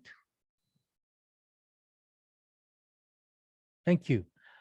Yeah, this is also, I think you are quite familiar with. I mean, SDGs span 3 bottom lines, as you know, economy, society, and environment. And the nature and the characteristics of SDGs are, go to next slide, please. Okay, it's not nature, but it's how much we are progressing towards the goals. And this is one of the ESCAP report this year, 2021, which is called Sdg Progress Report. You see all 17 goals on the screen, and it indicates how much from 2020, the year 2000, how much we are already progressing. And as you can see, none of them have reached the 2020 milestone yet. So if people are saying, I mean, we are all SDGs, 17 goals, and also targets below that are off track. And if we continue this way, none of them will reach 2030 goal. And as you can see, I mean, some of them are even going in a different, wrong direction, like SDG 13 and 14. And you probably notice the different colors. I mean, blue and light blue, or red or light red. It means even those the progress or regress cannot be captured well because of lack of data and information. But when I was listening to the previous discussion, Mayor Dai, explained that in a very eloquent way. I mean, it's not a matter of just a lack of data or scarcity of data, but I think it's a lack of a mechanism to collect data and information from different sources. So that's what international organization like UN has to consider, how to work better with the countries and cities to collect data. Okay, can you go to the next slide? Thank you. And among 17 goals, of course, I mean, SDG 11, which is to make cities and human settlements inclusive, safe, resilient, and sustainable, is probably the most relevant to all of us who concern cities and cities, human settlements and environment and safety and so on and so forth. So, and also the SDG cut across all other SDGs. So we often say that SDG 11 is a kind of centerpiece for, and all SDGs are actually related to have an urban dimension in it. So SDG 11 play a very pivotal role for SDGs, and indeed 2/3 of SDGs are reliant on implementation at local level, which lead us to the discussion of how to localize SDG. Probably next slide shows that. Can you go to the next slide? Okay, not that one. sorry for that. Yes, we know that Asia Pacific countries and cities are rapidly urbanizing, and also our cities are consuming lots of energy and producing CO2 emission, and also like plastic plastic and other what do you call it? I mean, not only in land but also into the sea. So Asia Pacific cities are famous for producing solid waste and plastic waste and marine litter as well. So we are quite exploitive of consumption of natural resources. So we have to change the way we are consuming the natural resources to make cities more sustainable. Next slide, please. Okay, why localizing SDG is important? As I mentioned already, I mean, people are all aware that SDG cannot be achieved only at the national level, and SDG should be implemented at all levels of government, from national to region and city and even community level. In the Philippines, barangay or even community levels. And it's not only concern the government institutions, but also importantly, private sector and community members and citizens, academia. All those stakeholders need to be involved and need to play a role for the implementation. That's SDG is all for. So we really need an inclusive approach for the implementation of SDGs, bringing in different various stakeholders in the arena. That's and local government play a key role to do so. So localizing SDG is a key to implementation of SDGs and to accelerate its implementation towards the 2030 targets. Can you go to the next slide? I think I have only a few. Localizing SDGs are already explained in previously by the ESCAP colleagues. So I probably don't need to explain one by one, the step by step. But what is important is, importance of sorry, this is a localizing SDG. Next one, please. Yeah, voluntary local review. So voluntary local review is certainly one step forward, and already the momentum is growing. And in Asia Pacific region, the number of cities participating and implementing VLR are on rise, increasing, and it is also a trend, global trend. And as already introduced by ESCAP colleagues, our team, our groups have already developed the Asia Pacific guideline for VLR, and globally, UN Habitat is partnering with UCLG and producing a series of knowledge products for VLRs. So this is not only Asia Pacific, but global trend. The VLR is now on rise. So please, I'd like to really encourage you to consider, introducing and implementing VLR in your cities. But next slide, please. Probably this is the last one. But I know from my experience working in government and also working with cities and local governments and regional government in Japan. Of course, VLR is very important, but probably as you already mentioned, you probably need more hand-on experience and solutions and support. And we have UN Habitat has offices in different countries. Unfortunately, the cities countries you are in, we do not have much presence, except for Philippines. We have a presence in the Philippines and small presence in Malaysia, but not much in other countries.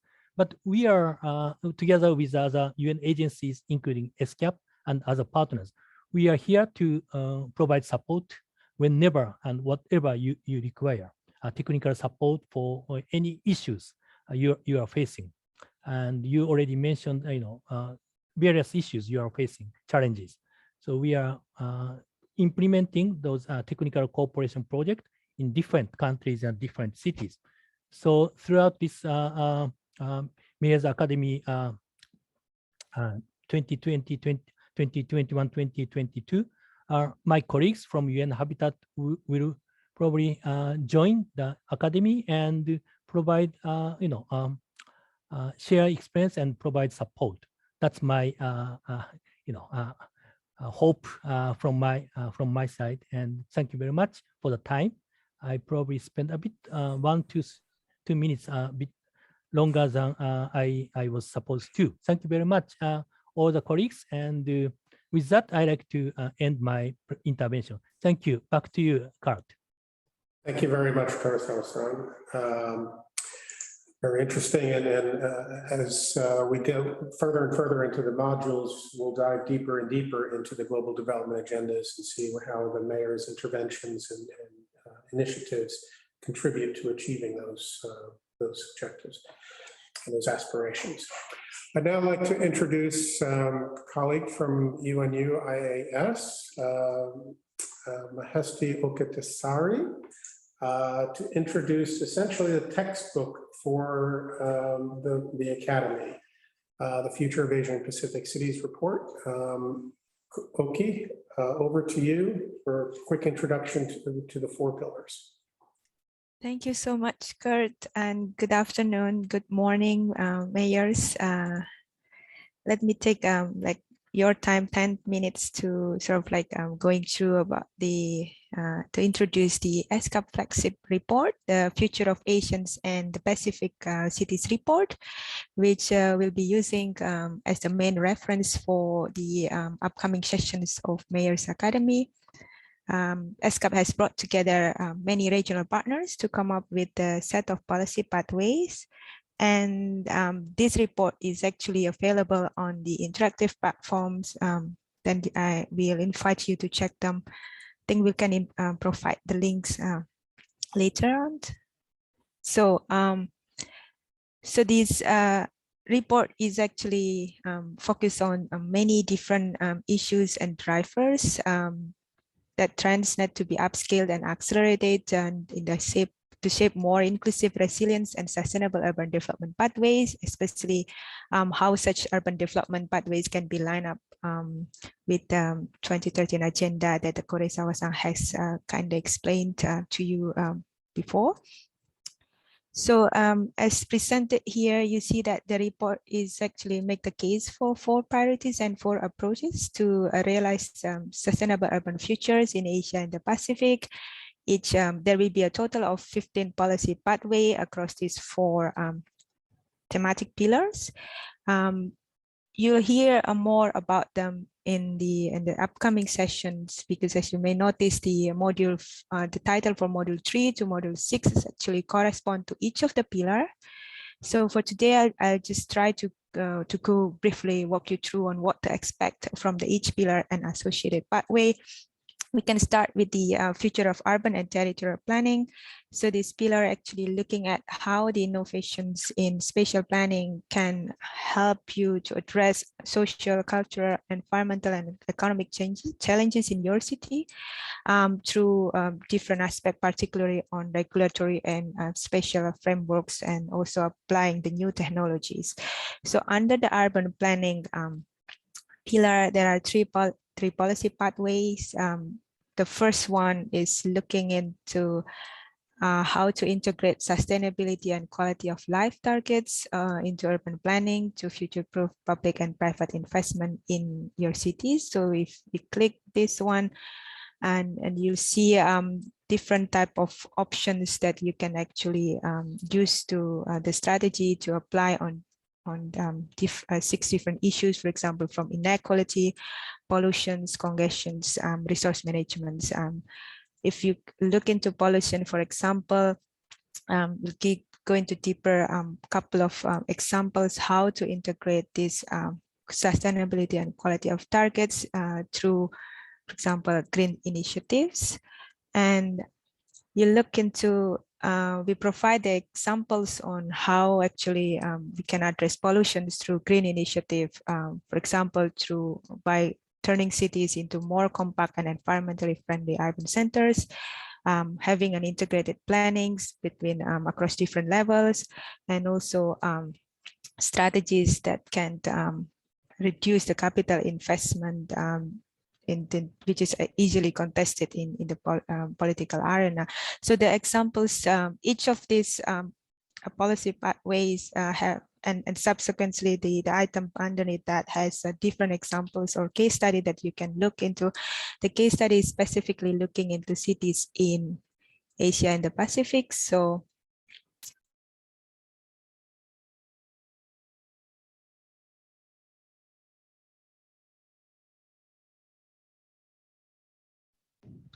okay, you're muted.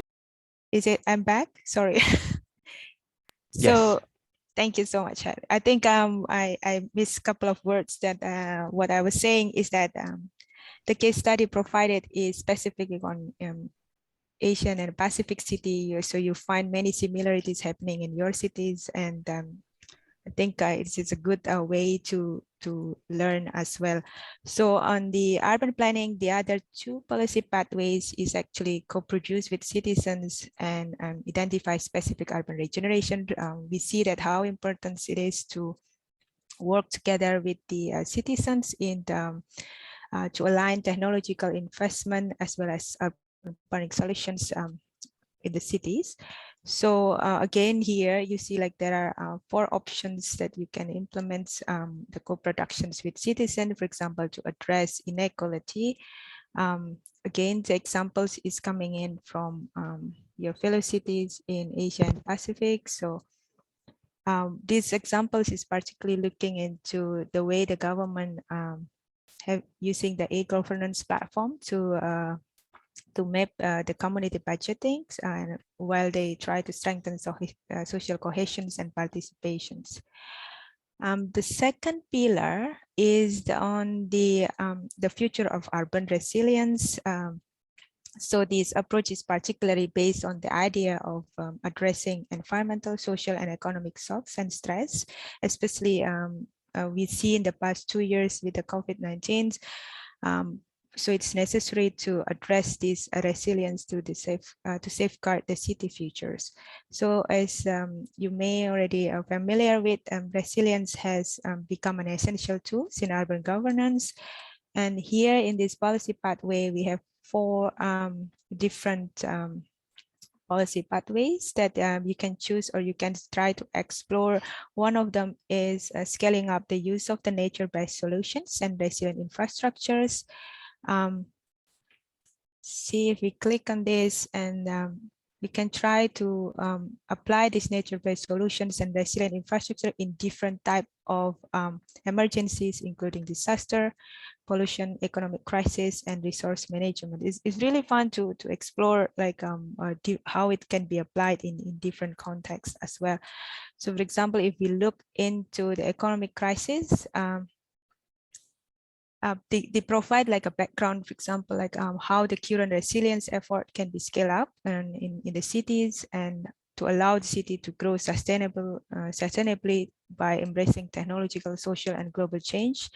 And the example provided here is on urban agricultures. For example, in Vietnam, the city of Hoi An has placed a particular focus on agricultural productions in order to maintain reliable food supply for the cities. If the other policy pathways is looking into how to understand the informal economy and support urban poor groups. We see that urban resilience is pretty much about understanding the informality of the cities and the vulnerable groups in implementing the resilience actions. So if we look how we can use the policy pathway to address inequality, we'll see that the Asia Pacific region has actually many or community-based grassroots perspective, and that can be used to localize decision-making in the cities, and then also funding mechanisms. So there are options, for example, on a focus on addressing inequality in women's and how type of policies that can be used. For example, I think the gender dimension of resiliency building, and because we know that women see their traditional roles as homemakers, so their economic inclusion and resilience to economic change should be increased, and your city or your government is at the capacity to do that. The rest of the urban resilience pillar actually focus on the strengthened partnership to bring more attentions and resources to long-term urban resilience, as well as how to utilize big data sources. The third pillars is looking at the future of smart and inclusive cities. I noticed the mayors from Maldives earlier have that his interest on the smart and inclusive cities. So please welcome you to look into these sections of the report. Under this policy pathway, we have 5 options and to explore, which is range from improving smart city governance to encouraging technology firms to become more civic-minded, as well as cyber securities and smart mobility, as well as smart city funding. So, for example, I think we can look into how to improve smart city governance across the urban system, institutions, and actors. There are 7 options underneath this specific policy pathway, which we can explore from the economic crisis, well-being, and also like resource management. If we look into well-being, for example, there are explanations how the technological advancements can actually offer opportunities to urban challenges, for example, to improve the health, which is, I think, quite important on the time that we have. And the examples here is, for example, how cities can improve the health service access by through mobile health clinics, for example. And if you look into, for example, smart mobility investment plans on the policy pathways number 11, how we can develop this type of investment that prioritize sustainability and urban mobility options for citizens to address, for example, congestions. As we know that the smart cities system takes different forms. One of them is traffic controls, or other things is autonomous vehicles. So I think it's really interesting to explore the cases. And the last but not least is the final pillar, which is the future of urban finance. In this one, the 3 policy pathways offer is scaling up public-private partnership, and then adopt blank-link finance mechanism, as well as introduce congestion charging. So I understood that the vast majority of cities is typically enact some of the type of grant, private or public equity, but in this of what we offer here in these publications is several of those alternative financing tools to provide funding for necessary urban infrastructures. And also there are opportunity for you to get more information on the how to help your city to finance themselves, for example, through constructing a sound policy framework and legal system, and supporting the fiscal decentralization initiative, as well as learning from the best practices. So that's, I think, a bit too much to take at one go, but please, we welcome you to look into, to explore this report, and also through the interactive platform to learn about the different policy pathways. So I think I'll finish this here. Kurt, back to you. Thank you very much, Oki. Very nice. And then, honorable mayors, you'll learn more about each of these pillars as we go into those specific modules, but this gives you an overview of the structure of the academy and how the policy pathways provide an integrated approach to sustainable urban development. We're now going to go into a scenario exercise and let you do what we know that mayors do best, and that's what make decisions and address challenges. We have a scenario exercise, and what we'll do is we'll share the exercise, the scenario, you'll read it, and we'll go into 2 breakout groups. And I think we're going to only do scenario 1 in both breakout groups, and then we'll report back in about 15 minutes what you as mayors have decided to do to address the challenge. Let me just go over the scenario with you. Your central government is planning the next update to its nationally determined contributions under the Paris Climate Agreement. It has decided that it will set a target of 20% emission reductions by 2030 and has mandated that cities identify and accelerate climate actions to help deliver against this target. Your community is especially vulnerable to the impacts of climate change.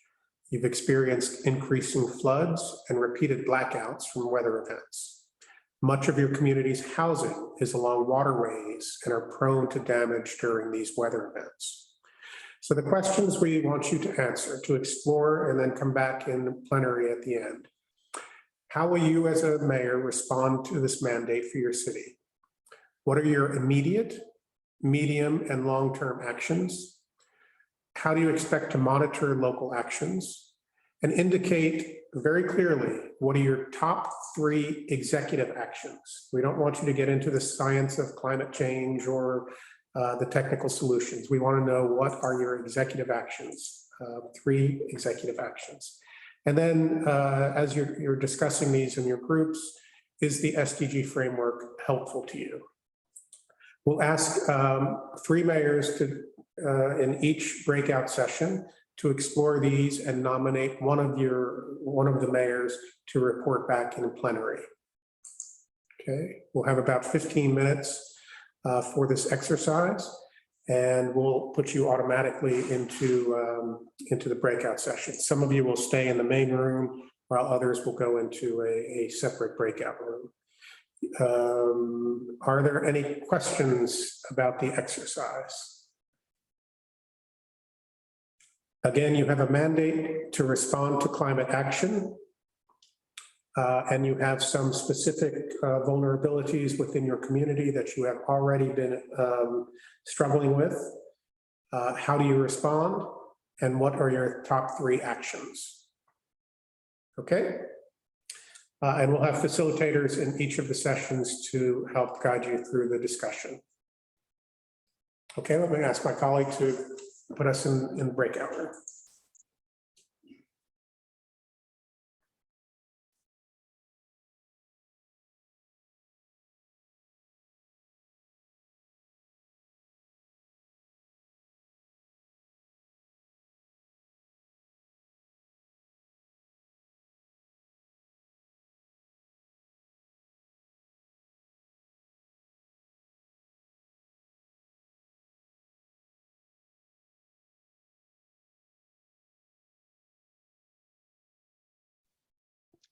Mayor Koru, are you here?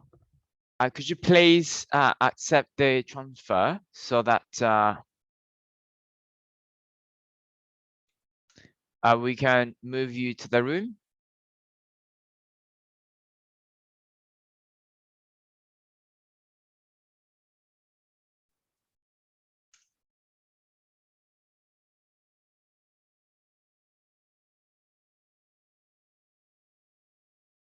Great.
Okay, thank you all and welcome back to plenary. I hope that you had an interesting dialogue on getting to executive actions and decisions that would address this mandate and this challenge.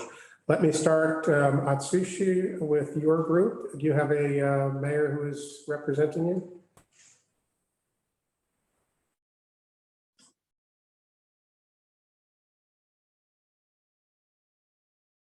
Atsushi, you're muted, unfortunately.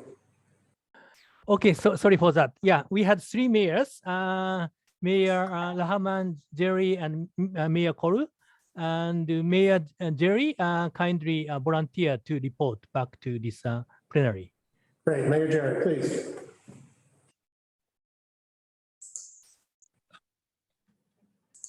We've given scenario 1.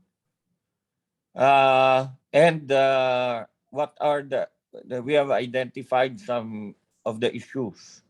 Number 1 is to target 20% reduction by 2030 and identify the sources of emission. Second, the problem with the floods. Third, housing for the poor who are presently along waterways. Proper waste management and using waste to be fertilizer, planting along all vacant lands. We identified also the stakeholders. These are the housing, National Housing Authority, the Climate Change Commission, the Land Bank of the Philippines, also for possible financing, and expert individuals and organizations. Okay, and your top 3 executive actions, please, because we're almost out of time. We are going to engage the Climate Change Commission so that we identify the sources of emission. And most of the time, the sources of emission are the vehicles, especially the dilapidated jeepneys in the Philippines. Second, the coal plant. How do we get out of our dependence on the coal plant? Construction of floodways and secondary drainage for the city to procure land where we can build proper housing for the poor. And we will procure the land for the floodways and the secondary drainage. Okay, great. Thank you very much. Let's go to the second group, and the mayor of Shusha, Azerbaijan, will report. And please focus on the executive actions.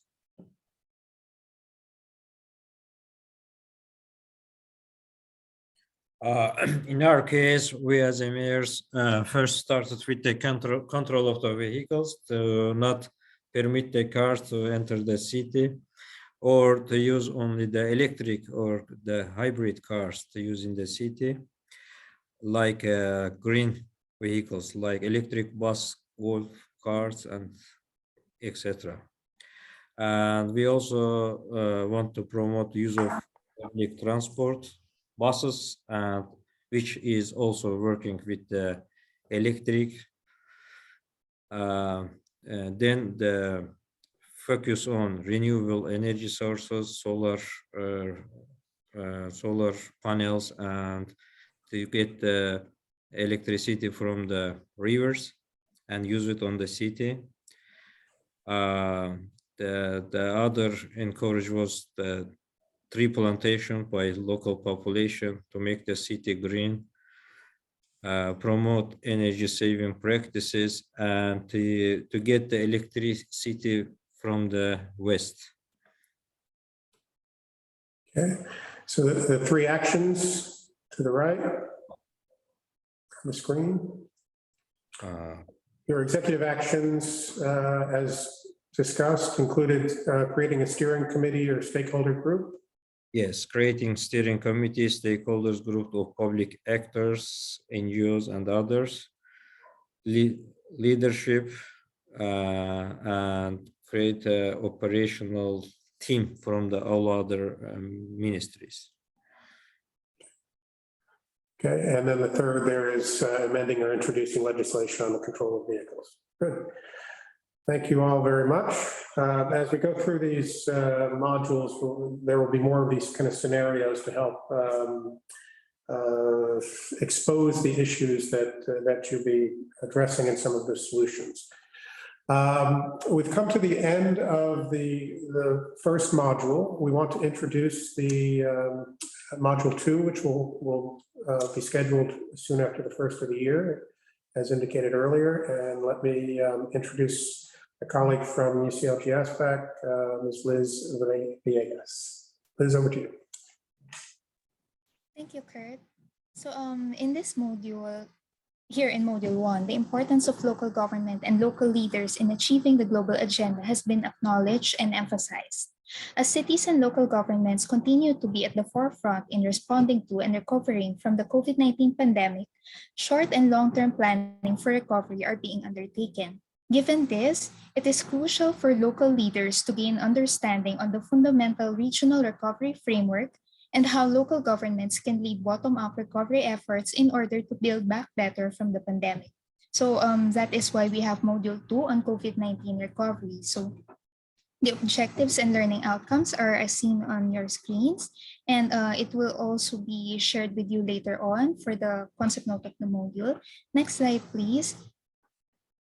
Okay, so I'll briefly discuss part of the homework and we'll turn over also to our colleagues from ESCAP later on. Next slide, please.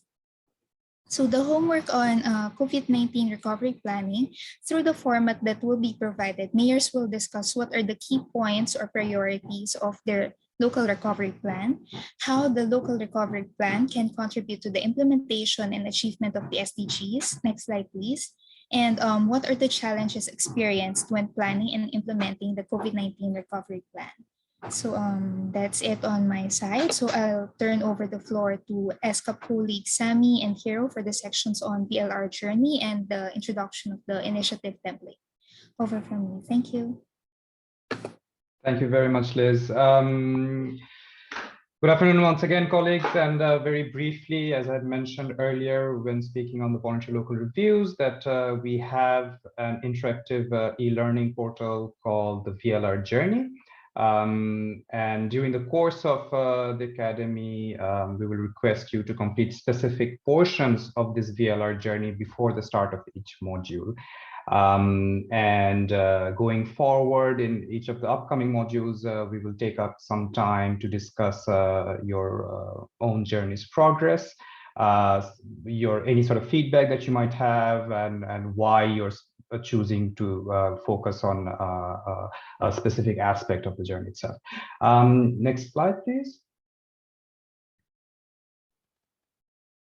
So, of course, the first step is to create a profile for yourselves. The website is vlr.unescap.org.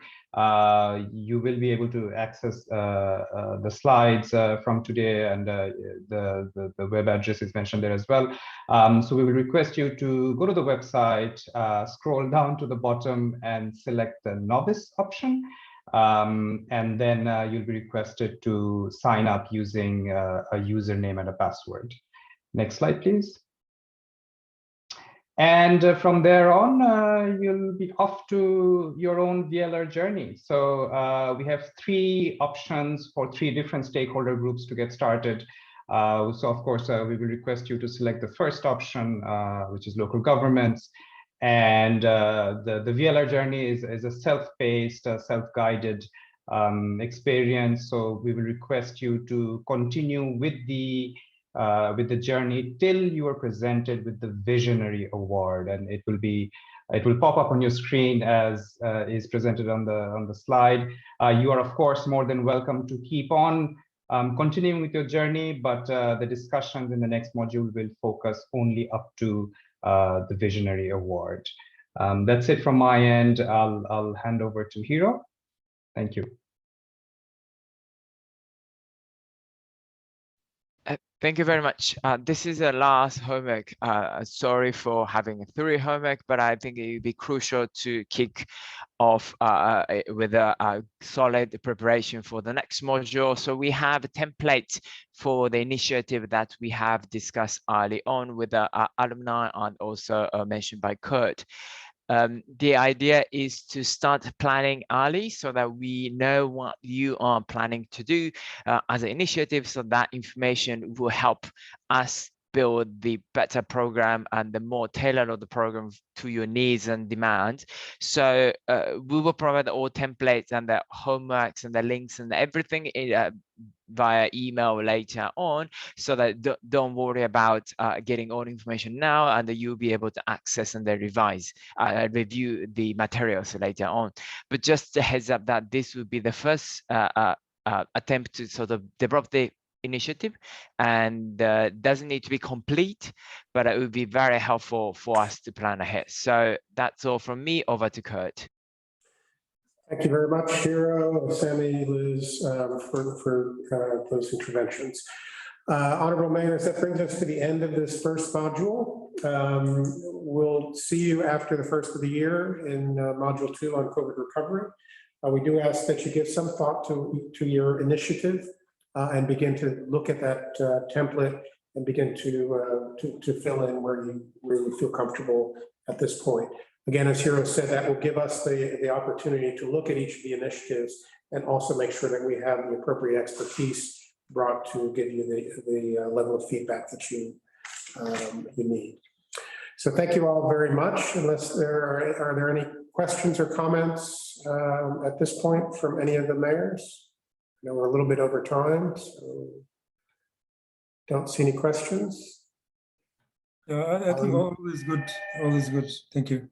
Thank you very much for the interesting class. It was nice to meet you. Nice to see you. This is the start of our long journey together over the next several months, and we look forward to working with you. Thank you all very much. Okay, thank you very much. Welcome. Thank you very much. Bye.